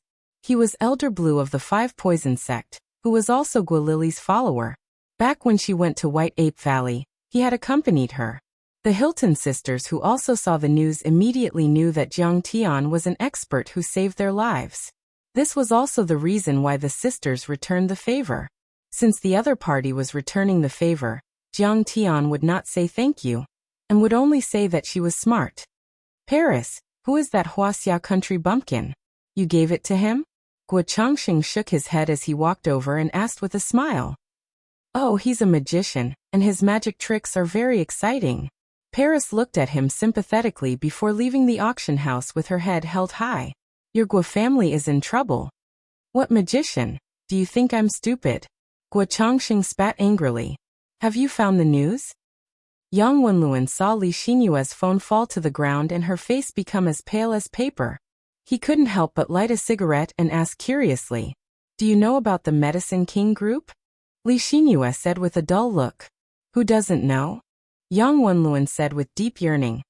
"Today, Huaxia's #1 pharmaceutical company, with a market value of hundreds of billions, and Fersky Laboratory even produced a Nobel Prize winner in medicine. Jinling's Nia family, Sun family, and several large listed companies like Shanghai Real Estate were all defeated by them. Not to mention Yang Wenluan, even his black-bellied father, who worked hard in the business world for many years, was full of praise for the Medicine King Group. Under the influence of the global financial crisis, the Medicine King Group rose against the trend, like a legend. The Medicine King Group belongs to the Jinling's Jiang family, and Jiang Tian is the eldest son of the Jinling's Jiang family. The chairman of the Medicine King Group, Zhang Wanqing, is Jiang Tian's biological mother. Li Xinyue's voice trembled with mixed feelings.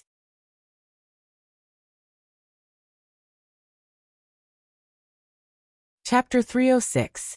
At this moment, she felt a deep sense of regret. When Jiang Tian had pursued her, she had thought that Jiang Tian was just a good-for-nothing rich kid, so she had not taken him seriously. But now, even if Jiang Tian was just a good-for-nothing rich kid, with the halo of being the crown prince of the Jiang family, he was definitely someone she could only look up to. He was simply the nation's husband. Gah. What? He's the crown prince of the Jiang family. Yang Wenluan was shocked. His eyes widened, his mouth instantly became round, and his cigarette fell to the ground. Yang Wenluan's sense of superiority, which he had just regained, was blown to pieces by this explosive news. He could not even pick them up. His family's assets were only a little more than 1 billion yuan. Yet he had flaunted his wealth and ability in front of Jiang Tian. He was probably just a clown in his eyes. What a joke! A sense of shame surged in Yang Wenluan's heart, and his face instantly flushed red. "Yeah, I heard from a friend that the Fersky Laboratory was built by Jiang Tian. He now has a high status in the Medicine King Group and can even directly influence the management's decisions. It's said that the business war against the Nia, Sun, and Chen families was planned by Jiang Tian. No wonder some time ago, the Jinling Pharmaceutical University asked many students to collect photos of Jiang Tian's life in university. It turns out that they regarded him as a famous alumni and even built a memorial hall for him. Li Xinyue recalled the thrilling financial war that the Medicine King Group had started half a year ago and felt her scalp tingle and her heart tremble. Was this still the good-for-nothing young master who knew nothing but picking up girls and fighting? His progress was too fast. It was like a myth. He's the crown prince of the Medicine King Group, but I don't believe that he has any real ability. At this moment, Yang Wenluan shook his head and said, "It's just that the family has made some achievements and put them on his head to suppress those old entrepreneurs so that he can inherit the family business in the future." The two were chatting when suddenly, Guo Changxing's seductive female secretary came over and said with a smile, "Young Master Yang, young Master Guo invited you over to ask you something." "What? Young Master Guo invited me?" Yang Wenluan was overwhelmed by the unexpected favor. He hurriedly said, "Then I'll have to trouble you to lead the way." The female secretary brought Guo Changxing to a luxurious presidential private room. Yang Wenluan hurriedly stepped forward and bowed respectfully like a little brother meeting his big brother, and said, "Young Master Guo, you called for me?" There were fragrant Cuban cigars on the coffee table, and a bottle of red wine from Latterberg worth at least 300,000 Wuxia dollars was opened. Guo Changxing was drinking wine and chatting with a few wealthy young masters from Singapore. Among them, there was no lack of hotel tycoons, shipping tycoons who ranked highly on the Forbes list. If this group of people stomped their feet together, it would be a problem for the few hundred people in Singapore to even eat, drink, and travel. "Xiaoyang, you're here?" Seeing him come in, Guo Changxing only nodded slightly. He did not give up his seat and continued to chat with the rich people. It could be said that he was extremely arrogant. Yang Wenluan was only a component supplier for the Guo family shipping group. If it wasn't for the fact that Guo Changxing wanted to get some information from him, Guo Changxing wouldn't even bother with him. Although Guo Changxing ignored him, Yang Wenluan remained very patient. He even poured wine and cut cigars for the rich people present like a waiter. He acted like a lackey. As for Li Xinyue, she didn't even have the qualifications to serve Guo Changxing. She could only stand by the side like a quail. Listening to their conversation, Li Xinyue was extremely shocked. Wow, so that female singer from Singapore had just been dumped by Guo Changxing. Wow, so that young male celebrity was also groomed by Guo Changxing. Guo Changxing chatted with the rich people for a full 3 minutes before he looked at Yang Wenluan and said, "Xiaoyang, you're from the mainland. Do you know the guy who bid with me? His name is Jiang Tian, the crown prince of the Medicine King Group. In university, he was in the same school as me. He was even in the same class as my secretary, Miss Li." Yang Wenluan hurriedly replied, "Medicine King Group? I've heard of them." A hotel tycoon smiled disdainfully and said, "They're in the Chinese medicine business. They seem to be quite rich. It's just 100 billion in market value. In Wuxia, it's not bad, but in Singapore..." Another boss shook his head and snorted, "He's not even in the top 100. Li Xinyue was dumbfounded. This was Singapore. It was a small place, but there were so many rich people gathered here. They were rich and arrogant, and they didn't even care about the Medicine King Group. No matter how rich he is, he's just a bumpkin from the mainland." Another shipping tycoon, who seemed to have some background in the underworld, said, "How dare he come to Singapore and steal from young Master Guo? He must be tired of living." He gritted his teeth and said, "Young Master Guo, just say the word, and I'll find a few brothers with guns to kill him." Singapore was known to be one of the top 10 countries in the world in terms of honesty. However, for the rich and powerful, the law was just a toy in their hands. Jiang Tian, Guo Changxing ignored him. He felt that the name was familiar, but he couldn't recall where he had heard it from. "I think Hong Yi and a few other people who have been buying array materials in Singapore for the past month are also with him." Guo Changxing took a sip of red wine and asked, "What's his background?" This background was referring to his political background. The Guo family had many collaborations in the Wuxia market. Guo Chongqing had a deep understanding of the situation in Wuxia. He knew that many people in Wuxia's business circle were not just rich.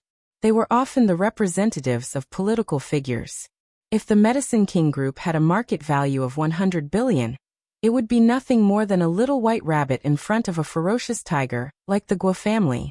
However, if the Medicine King Group had a deep political background, especially if it was related to Yanjin, then it was not something he could deal with. He might need the help of his family or his father. Yang Wenluan didn't know much, so he winked at Li Xinyue. Li Xinyue quickly said, "His father is Jiang Zhixing. He used to be the county magistrate of Qixia County under Jinling. Now he seems to have been transferred to Jinling to become the chairman of a state-owned investment group. He is a government official. His mother is Zhang Wanqing.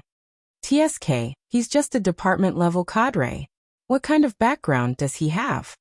Immediately many big bosses mocked. The mayor of Qixia County in Jinling. Guo Chongqing mumbled to himself. Suddenly, his face turned as white as a sheet of paper. He exclaimed, "It's him." He was shocked. That was the man who killed the master of the Chinese society in Singapore. Before anyone could react, Guo Chongqing got up and walked away. "Xiaoyang, you two come with me." The two looked at each other and quickly followed. When they got into Guo Chongqing's Mercedes-Benz, Li Xinyue boldly asked, "Young Master Guo, do you know Mr. Jiang?" Guo Chongqing was annoyed. "How can I answer your questions?" He glanced at Li Xinyue and said lightly, "Miss Li, you seem to know him quite well. How is your relationship with him? Can you invite him out?" Guo Chongqing only knew a little about martial arts and spells. He didn't know Jiang Tian's true strength. He thought that he could easily kill Jiang Tian with a few gunmen. Now he had the same plan. Getting rid of Jiang Tian, getting rid of a scourge for the family, that would be a great contribution. "Not bad. We met at the airport. He said that he wanted to see the Guo family." Li Xinyue said suspiciously. What was the relationship between Jiang Tian and the Guo family? Why did Guo Chongqing look so nervous? Guo Chongqing lit a cigarette and tapped his fingers on the steering wheel. After thinking for 3 minutes, he said firmly, "How about this? Invite him to the Guo family's banquet tonight, and report his every move to me. This time he's dead." He wanted to get rid of Jiang Tian. Li Xinyue was shocked when she heard that. She had always heard Yang Wenluan bragging about Guo Chongqing's abilities. She knew that this man was a cold-blooded demon. Li Xinyue said awkwardly, "Young Master Guo, how did Jiang Tian offend you? I apologize on his behalf. Please let him go. I can persuade him to give you the sachet. What are you thinking? I won't do anything to him." Guo Chongqing rolled his eyes at her and said lightly, "Xiaoyang, your secretary is not very obedient." "Li Xinyue, you don't want your job anymore, do you?" Yang Wenluan was flustered and exasperated. It was not easy for him to climb up to young Master Guo's high branch. If he rejected him now, he might lose the 20 billion contract. That would be a huge loss. Li Xinyue was shocked. She thought about it for a while, but finally nodded and said, "Okay, I'll try. That's more like it. After this, I'll make you a branch manager." Yang Wenluan squinted his eyes. "Jiang Tian, oh Jiang Tian. You're a big shot in Jinling, but this is Singapore. If you offend young Master Guo, you'll be played to death." Jiang Tian left the Millennium Hotel and went to a few auction houses with Hong Yi, Su Wenjie, Tao Fengshi, and the others. He only returned to the Hilton Hotel in the evening. Do you know where Wang Chongyan is? In fact, Singapore was not big. Jiang Tian went around Singapore in a day and scanned the entire place with his divine sense. However, he did not find Wang Chongyan's place. Reporting to Grandmaster Jiang, "In fact, we have been secretly inquiring about Wang Chongyan's seclusion location for the past few days. But it's a pity that no one knows about it." Adept Hong Yi had an apologetic expression on his face. "Master Kong, why are you looking for Wang Chongyan?" Su Wenjie bowed and asked. "Haha, I killed so many people from the Chinese society on Mount Everest. Wang Chongyan is also a fierce and ruthless person. How can he let me go so easily?" Jiang Tian sipped his tea and said lightly, The first move is to attack first. The one who strikes first gains the advantage, and the one who strikes later suffers. If I don't go looking for him, should I wait for him to find me and kill me? This time, I'm going to kill Wang Chongyang and wipe out the Chinese society. Everyone was shocked when they heard this. Everyone was dumbfounded. They could not believe what they were hearing. That was Wang Chongyang of the Chinese society. He was famous throughout Southeast Asia. He was like the emperor of Singapore. Grandmaster Jiang actually wanted to make a move on him, and even wanted to flatten the entire Star Continent gathering. How domineering was this?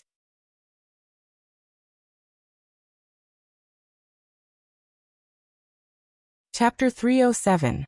Master Kong, this battle is very dangerous. You have to be careful. Hong Yi the Enlightened was very worried. If Grandmaster Jiang wins this battle, you'll be able to shake Southeast Asia and bring glory to Wuxia's spell community. However, most of them were rubbing their hands together in excitement. Wang Chongyan, that old tortoise, is really good at hiding. Looks like I have to go to the Guo family and kill a few people to lure him out. Jiang Tian sneered. The Guo family of Nanyang? I'll send Master Kong over. Yeah, we have to witness this earth-shattering battle together. Su Wenjie and the rest said excitedly. At this moment, Jiang Tian's phone suddenly rang. He picked up the phone and said a few words before hanging up. He smiled and said, "Forget it, I don't need you to send me. They're going to pick me up." Everyone was looking forward to it. Master Kong was finally going to make his move. I'm afraid they have already figured out your real identity. Could it be that Wang Chongyan is setting a trap? Someone said nervously. So what? In front of Grandmaster Zhang's monstrous strength, all schemes and machinations are nothing but trash. There were also people who were extremely confident. As the saying goes, the mantis stalks the cicada, unaware of the oriole behind. However, who was the oriole this time? Jiang Tian sat in Li Xinyue's car and said with a smile, "Interesting. Didn't you and Mr. Yang think that I'm not worthy of attending the Guo family's birthday banquet? How come now? Hehe, how are you not qualified? You're the prince of the Medicine King group." Li Xinyue said with a stiff smile. "I've stolen young Master Guo's favorite. He's not going to harm me, is he?" Jiang Tian said meaningfully. Li Xinyue was shocked, but she acted as if nothing had happened. She smiled faintly and said, "Hehe, Jiang Tian, are you kidding me? The Guo family is a legal business family. Why would they harm anyone?" Old Master Guo was called Guo Shihai. He was almost 100 years old, but his back was still straight and his voice was as loud as a bell. Today was Guo Residence's double celebration. The first was his 99th birthday, and the second was the engagement of his granddaughter, Guo Lily, and Wang Zhongyan's great-great-grandson, Wang Zhibua. That was Wang Chongyan, the state preceptor of Xingzhou. He was like a retired emperor, and even the prime minister had to be courteous to him.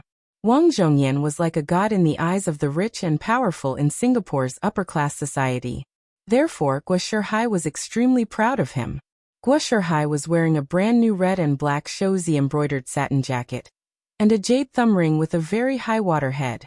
He was standing at the gate in high spirits, welcoming the guests. Since he was the birthday boy, there was no need for him to personally stand at the entrance.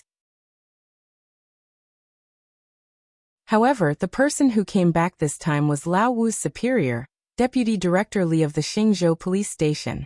It sounded like he was a bureau chief, but that was because of the Singapore system. In Wuxia, he would be a deputy minister.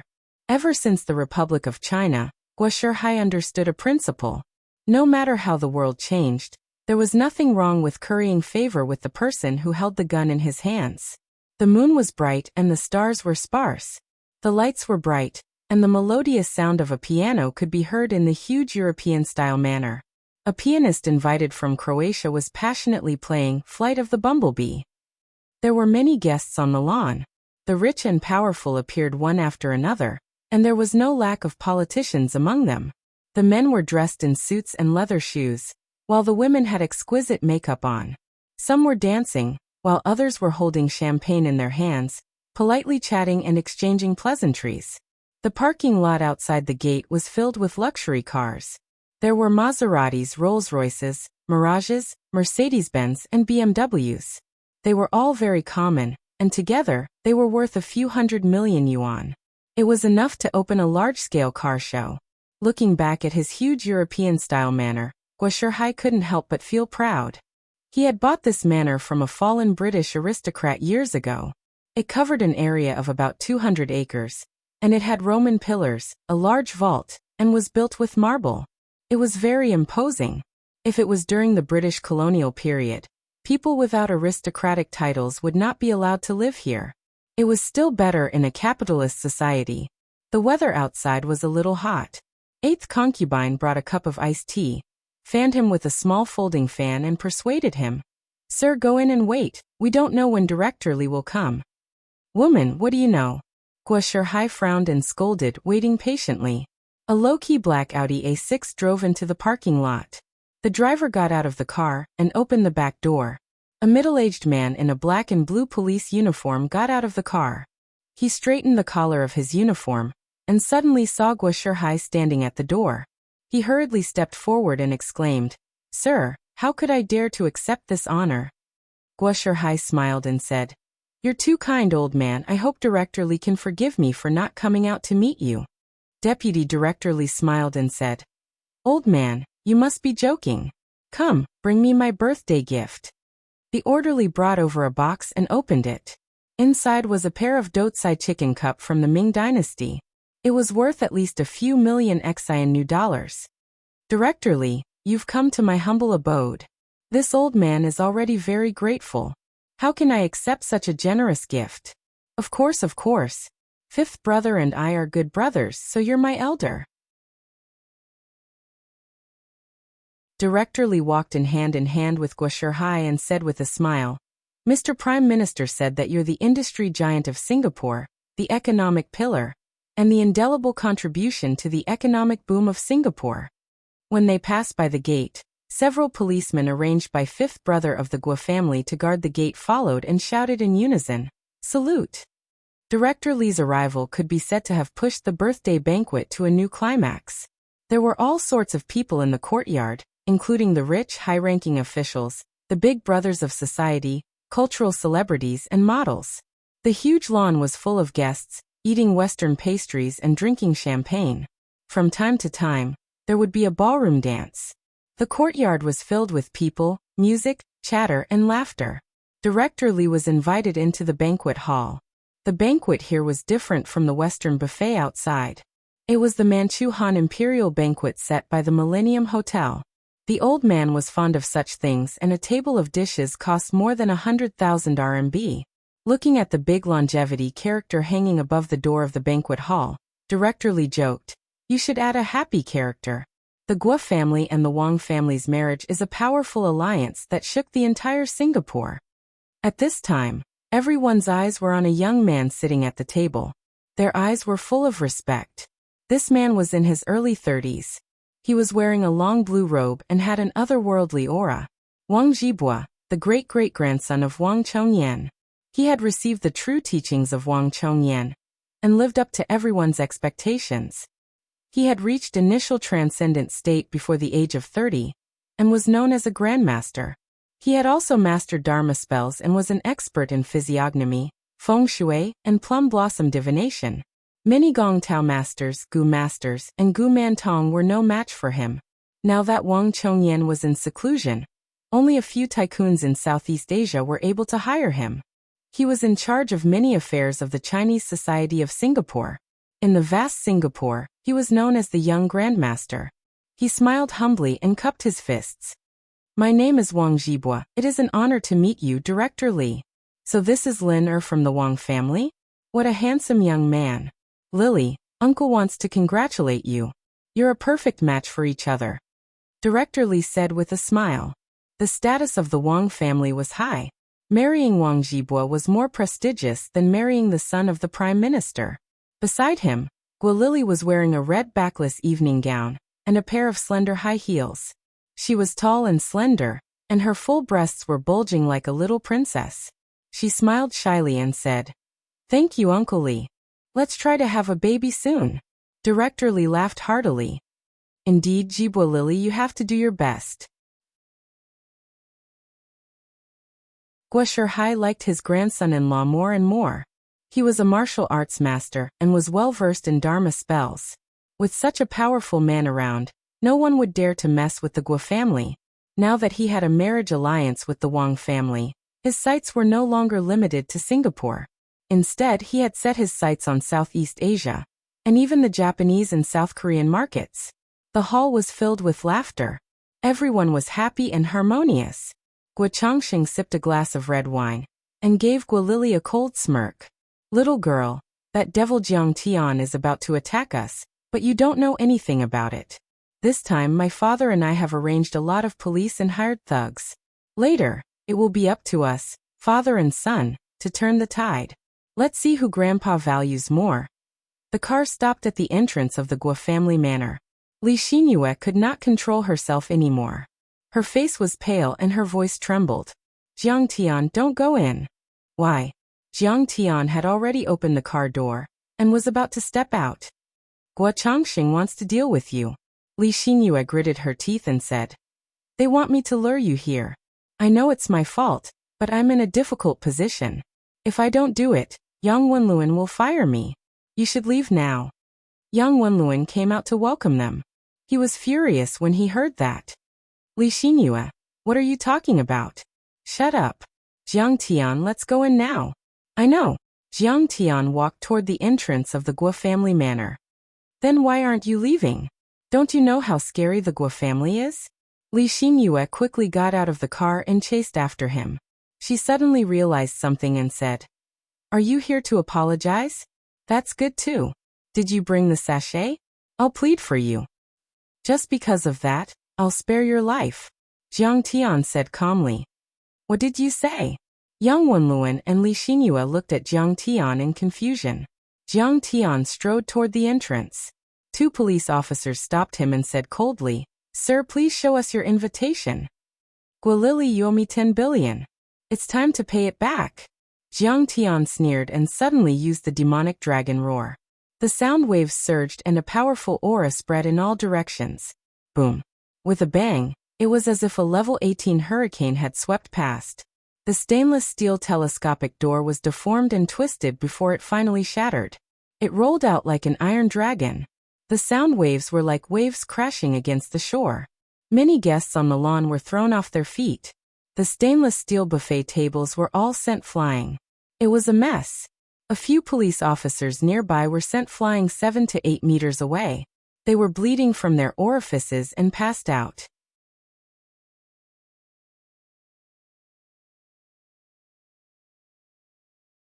Chapter 308. Even though Yang Wenluan and Li Xinyue were behind Jiang Tian and were not directly hit, they could not take the brunt of the attack. Their heads buzzed and their blood boiled. They almost fainted on the spot. Who is Jiang Tian? How can he be so powerful? This is too scary.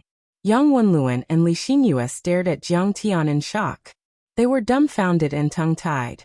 He felt as if he was facing a prehistoric giant beast, and a chill ran down his spine. Jiang Tian, you are here. Everyone in the hall also heard the strange noise outside, and they all panicked. Only Gua Changxing stood up and quickly rushed out. Who is that? He said Gua Lily owes him 10 billion? Why haven't I heard about it? Wow, he is so loud. Hee, so what if he is powerful? Today is the old man's birthday. There are bodyguards everywhere. By then, Jiang Tian had already stepped into the Gua family mansion. Everyone on the lawn looked at Jiang Tian in disbelief. Surrounded by 7 or 8 gunmen, Gua Changxing strode over to Jiang Tian and said arrogantly, Jiang Tian, you dare to barge into the Gua family of Xing continent? You're just a country bumpkin from the mainland. Yet you dare to be so unscrupulous. Are you tired of living? Barge in. Hee, Gua Lily owes me 10 billion. I am here to collect my debt. Step aside. Jiang Tian said calmly. Hee, you have no proof. Do you think she owes you money just because you say so? A scholarly man wearing a pair of gold-rimmed glasses walked out of the living room. 10 billion is not a small amount. You say Miss Gua owes you money. Do you have the documents? Do you have a contract? Do you have a contract? Do you have a witness? Who are you? Jiang Tian asked with a frown. I am the Gua family's legal consultant, the senior partner of the Singapore justice law firm, Yi Baosher. The scholarly man took a step forward and said arrogantly, "I will handle all the debts of the Guo family." "Okay, do you want the documents? I'll give it to you." With a wave of his hand, Jiang Tian took out a stack of contracts from his storage ring and handed it over. "Let's not talk about the authenticity of the contract for now." Yi Baosher flipped through 2 pages of the contract and threw it on the ground. He sneered disdainfully. "So what if it's real? A few pills were worth 10 billion? May I ask what kind of elixir it is? Was it refined by old Lord Taishang's cauldron?" He said righteously, "This is called an unfair and invalid contract. Even if we go to Wuxia to file a lawsuit, it's still against the law. You're bound to lose. I think you've gone crazy thinking about money." As soon as these words were spoken, the entire hall burst into laughter. Everyone looked at Jiang Tian as if they were looking at a fool. Those socialites and upper-class ladies were reserved and polite. It was not good for them to laugh wantonly, but they still laughed so hard that dazzling waves rippled in front of their chests. Even Guo Lily, who had walked out of the door, chuckled with disdain. She thought that Yi Baosher had Jiang Tian in his grasp. "Haha, this guy is crazy. Is he trying to extort money?" Someone looked at Jiang Tian with disdain. Yi Baosher is the #1 lawyer in Singapore. His words are sharp and eloquent. Since he started his career, he has never lost a case in 82 cases. Seeing him today, he is indeed extraordinary. Look at this country bumpkin, he can't even say a word. Someone clapped and cheered. That's right. Yi Baosher is the #1 lawyer in civil and commercial cases. His uncle is the Deputy Minister of Justice. His whole family is full of judges and lawyers. If this guy meets Yi Baosher, he can only scram. Another person looked at Jiang Tian with disdain and laughed. "Mr. Jiang, do you know that Singapore is a society governed by law? We adhere to the law of the sea. Our citizens also adhere to the law of self-defense and the law of the castle. Private property is sacred and inviolable." Yi Baosher took off his gold-rimmed glasses and wiped them carefully with a cloth. He said calmly, "Just because you trespassed on private property, the Guo family can shoot you?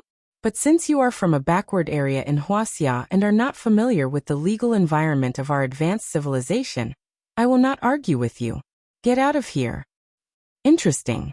You talk about the law with them and they play hooligan with you. You play hooligan with them, and they talk about the law.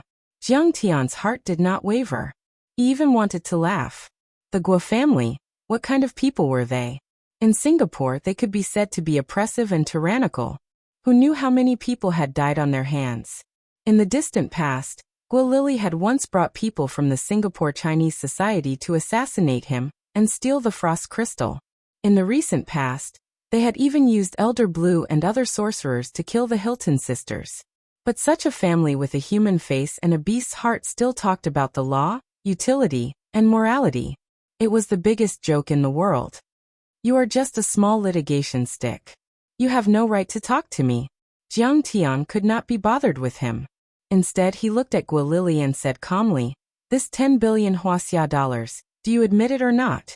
If you don't admit it, then I'm not going to admit it."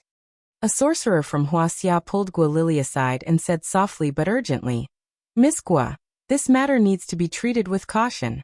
I've already checked. Master Kong is very famous in Wuxia. You can't afford to offend him." However, Guo Lily did not listen. She retorted calmly, "Mr. Jiang, all my debts are fully represented by Lawyer Yi. You should talk to him." She knew Jiang Tian was not to be trifled with. She was even a little afraid. She did not expect Jiang Tian to dare to come to Singapore to collect debts. However, this was the Guo family. This was Singapore, the Guo family's territory. Now that she was engaged to Wang Zhibua, they seemed to have a strong backing. If Jiang Tian dared to act presumptuously, how could the Singapore Chinese society stand by and do nothing? On the side, the sorcerer looked up and sighed. The Guo family is too arrogant. They don't know that Master Kong is the #1 grandmaster on the divine roll in Wuxia. He even killed Lin Jingyu. However, he was only Guo Lily's personal bodyguard. He was on the same level as Elder Lan. He did not even have the right to talk to Guo Shihai. Mr. Jiang, did you not hear me clearly? Yi Baosher was angered by Jiang Tian's words. He frowned and said, do you know that I can sentence you to 100 years in prison with a single complaint? Everyone looked at Jiang Tian as if they were looking at an idiot. The Guo family was not to be trifled with. Not only did he come in with blackmail, threats and assault, but he could also go to jail for slandering them. Moreover, there were so many rich and powerful officials present. There was even the deputy director of the police station present. If they worked together, it would be a piece of cake for them to send a brat from Wuxia to jail. You talk too much. Get out of my face. To his surprise, Jiang Tian didn't want to waste any more time. He frowned and slapped Yi Baosher across the face. Slap. Yi Baosher was sent flying like a scarecrow. His antique gold-rimmed glasses shattered, and he flew a dozen meters away. He crashed into 2 tables and fell to the ground. A deadly silence fell over the room. Everyone stood there dumbstruck, dumbfounded, unable to utter a single word. Yi Baosher was the legal advisor of the Guo family. His uncle was the deputy director of the Ministry of Justice. However, this brat had slapped him without any warning. He is a martial arts master? Could he be Kang Teichu? Wang Zhibu's eyes narrowed as he stood at the entrance of the hall. He saw that Jiang Tian didn't even touch Yi Baosher, but the latter was sent flying. He was either an internal force user or a transcendent state user. After hearing the words of the Dharma spellmaster from Wuxia, Wang Zhibu was able to deduce Jiang Tian's identity. The Chinese Society of Singapore had suffered a crushing defeat at the summit of Mount Everest. Therefore, Wang Chongyan had ordered a lockdown on the news in case he lost the support of the tycoons. Therefore, most people didn't know about the Chinese Society of Singapore's defeat. However, he knew that Kang Teichu was too powerful. The battle at the summit of Mount Everest had cost the Chinese Society of Singapore more than half of its elite fighters. Do you know that the Guo family is one of the most powerful families in Singapore? Even the Prime Minister has to respect us. You are just a country bumpkin from the mainland. You can come in whenever you want. Guo Changxing was enraged by the turn of events. He took a step forward and said coldly, besides, today is my grandfather's birthday. You have broken into my house, injured my family members, and injured the legal advisor. You are an enemy of the Guo family. You deserve to die. Get out of my house now, or I will kill you. Bang. A good dog doesn't block the way. Get out of my way. Jiang Tian didn't say a word and slapped Guo Changxing away. Then he walked towards Guo Lily. That's the young master of the Guo family. How can he beat him up like that? That's crazy. Are all the country bumpkins from Wuxia so barbaric? Yeah, look at young Master Guo. His teeth are missing. Everyone was dumbfounded and couldn't believe it. The Guo family was too powerful in Singapore. Today was the birthday celebration of the old master. Even the deputy commissioner of the police station was present. Even the prime minister had sent a congratulatory message. What kind of glorious family was this? What kind of power did they have? What kind of background did they have? Yet this person dared to break into their house and even hurt them. Guo Changxing lost 7 or 8 of his molars after being slapped by Jiang Tian. Blood dripped from the corner of his mouth, and half of his face was swollen. He knelt on the ground in horror. With one hand on the ground and the other pointing at Jiang Tian, he roared, Jiang Tian, how dare you hit me? Yes, I did. What's so great about you? You keep talking about the Guo family of Singapore, and every word you say is about a rich and powerful family. Didn't I beat you to the ground? Jiang Tian sneered. Suddenly, he turned around and closed in on Guo Changxing. Then, like a soccer ball, he kicked Guo Changxing's chin. Ouch! Guo Changxing let out a blood-curdling scream as his body flew up and landed on his back. His tall and big body smashed into the ground, causing the ground to tremble. His teeth were missing. Luckily, he didn't say anything when Jiang Tian hit him. Otherwise, he would have bitten off his tongue. What are you waiting for? Shoot him. Kill him. Guo Changxing's eyes were bloodshot. Blood spurted from his mouth as he roared. He was the young master of the Guo family in Singapore. He could do whatever he wanted in Singapore. He had bullied people and committed all kinds of crimes. When had he ever been humiliated like this? How could he be humiliated like this? Guo Chongqing was so angry that his lungs were about to explode. He ordered the gunman to shoot Jiang Tian.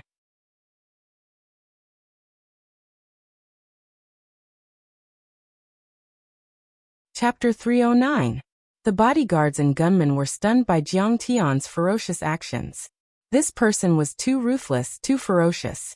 For a moment they did not react. Only when they heard Guo Chongqing's roar did they pull out their pistols. However, Jiang Tian did not give them a chance to retaliate. He raised his hand and released a few wind blades. Swish! Swish! After a few sharp sounds, 8 gunmen fell to the ground and died amidst the spurting blood. Oh my God, he killed people! For a moment, many socialites and upper-class ladies were so scared that they screamed and ran to the door. This person has guts. He dares to kill people in the Guo family. How did he do it? Why didn't I see him pull out a pistol or a weapon? The bolder male officials and rich men also retreated one after another, looking at the back of the dignified figure in horror. Is he still human? Guo Chongqing was scared out of his wits. He lay on the ground and trembled. The gunmen he arranged were all experienced fighters, but they were killed by Jiang Tian before they could even raise their guns. At this moment, he realized that he had seriously underestimated Jiang Tian's strength.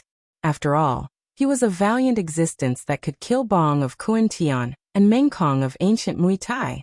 Jiang Tian walked over and looked at Guilili. He said coldly, "Guilili, are you paying with your money or your life? If you don't pay up, I'll destroy your Guo family today." Jiang Tian.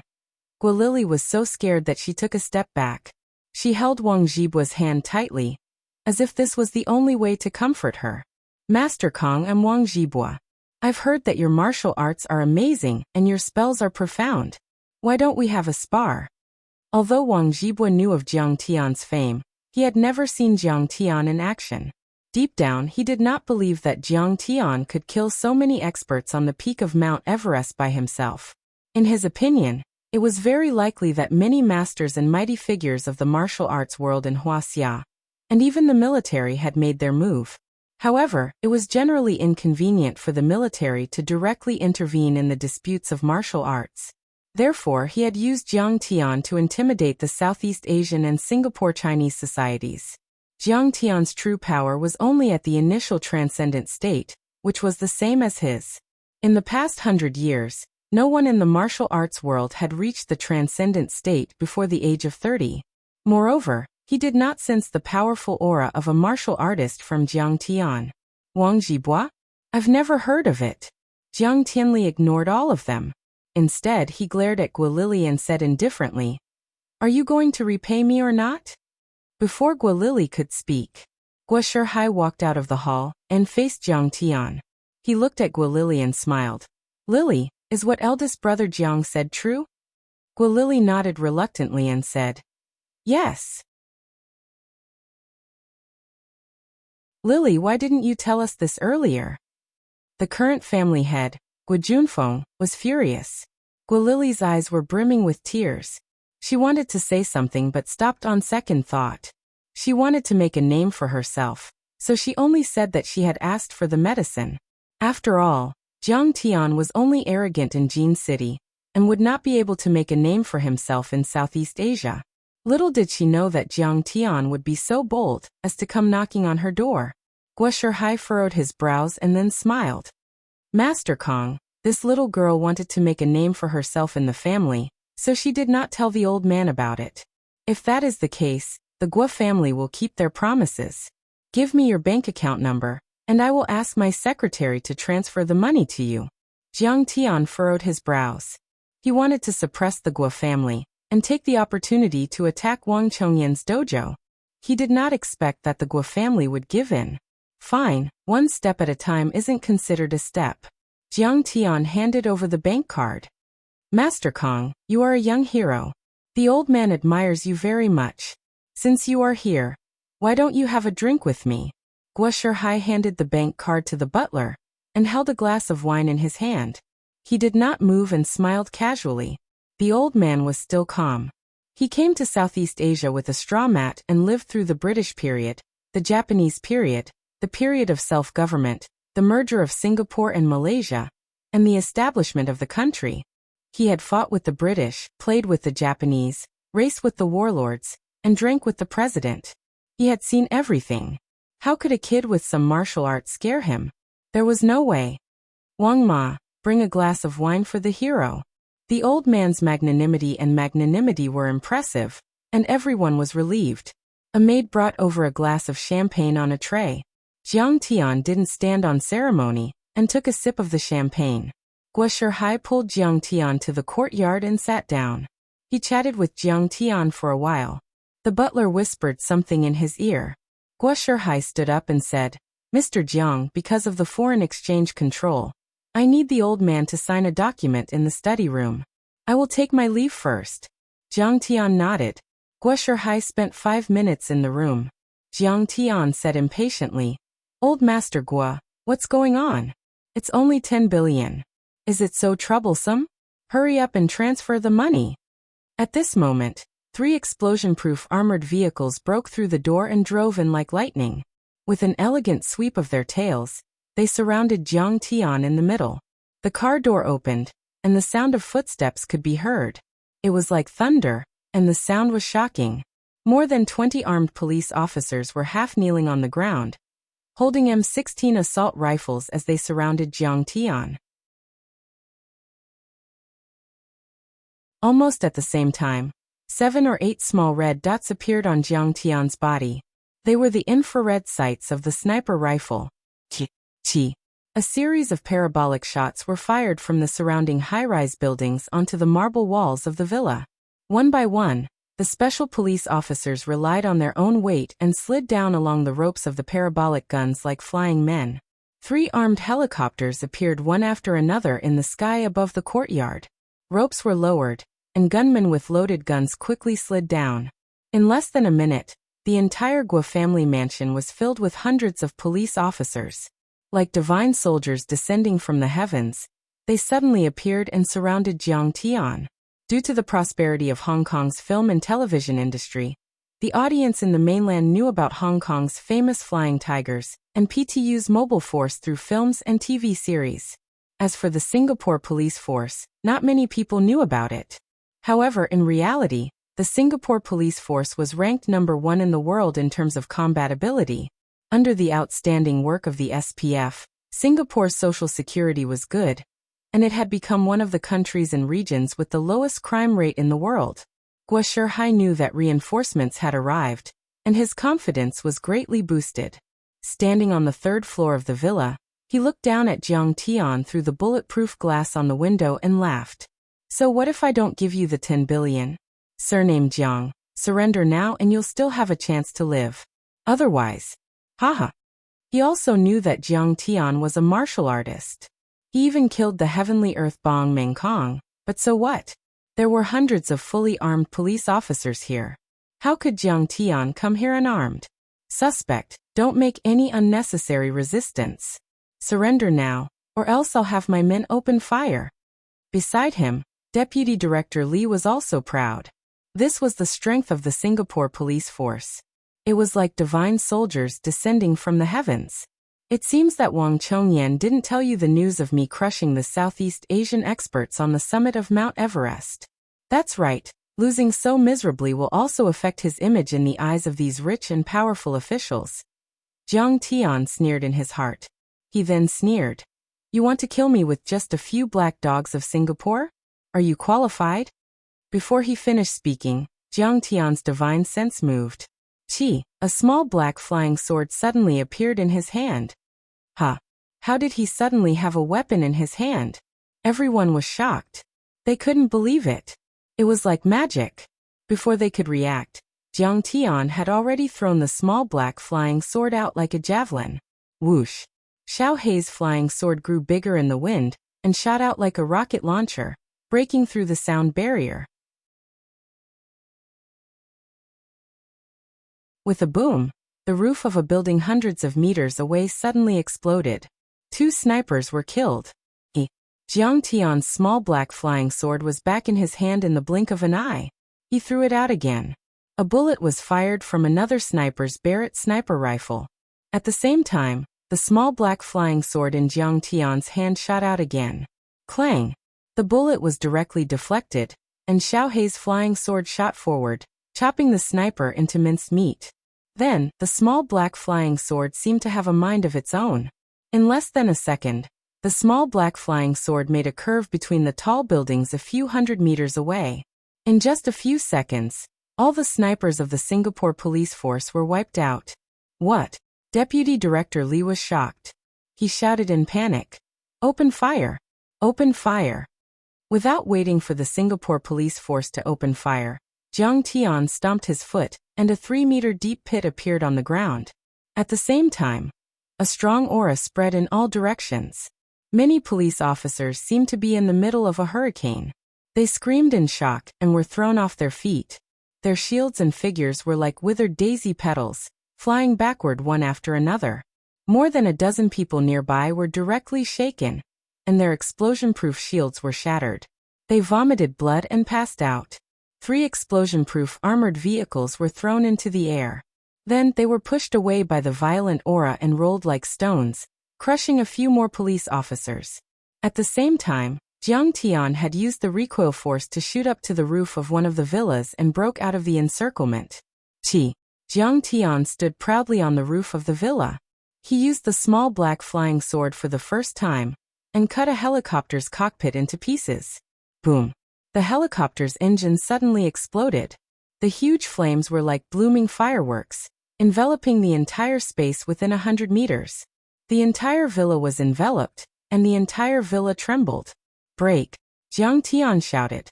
His divine sense was closely connected with the flying sword. It made him feel as if his mind was connected with the flying sword. Boom! The small black flying sword almost exceeded the limit of what the human eye could see. The second armed helicopter exploded. "Break again!" Jiang Tian's voice sounded. The third helicopter, which was retreating and trying to distance itself, also crashed down. The broken cabin fell to the ground, causing the ground to shake.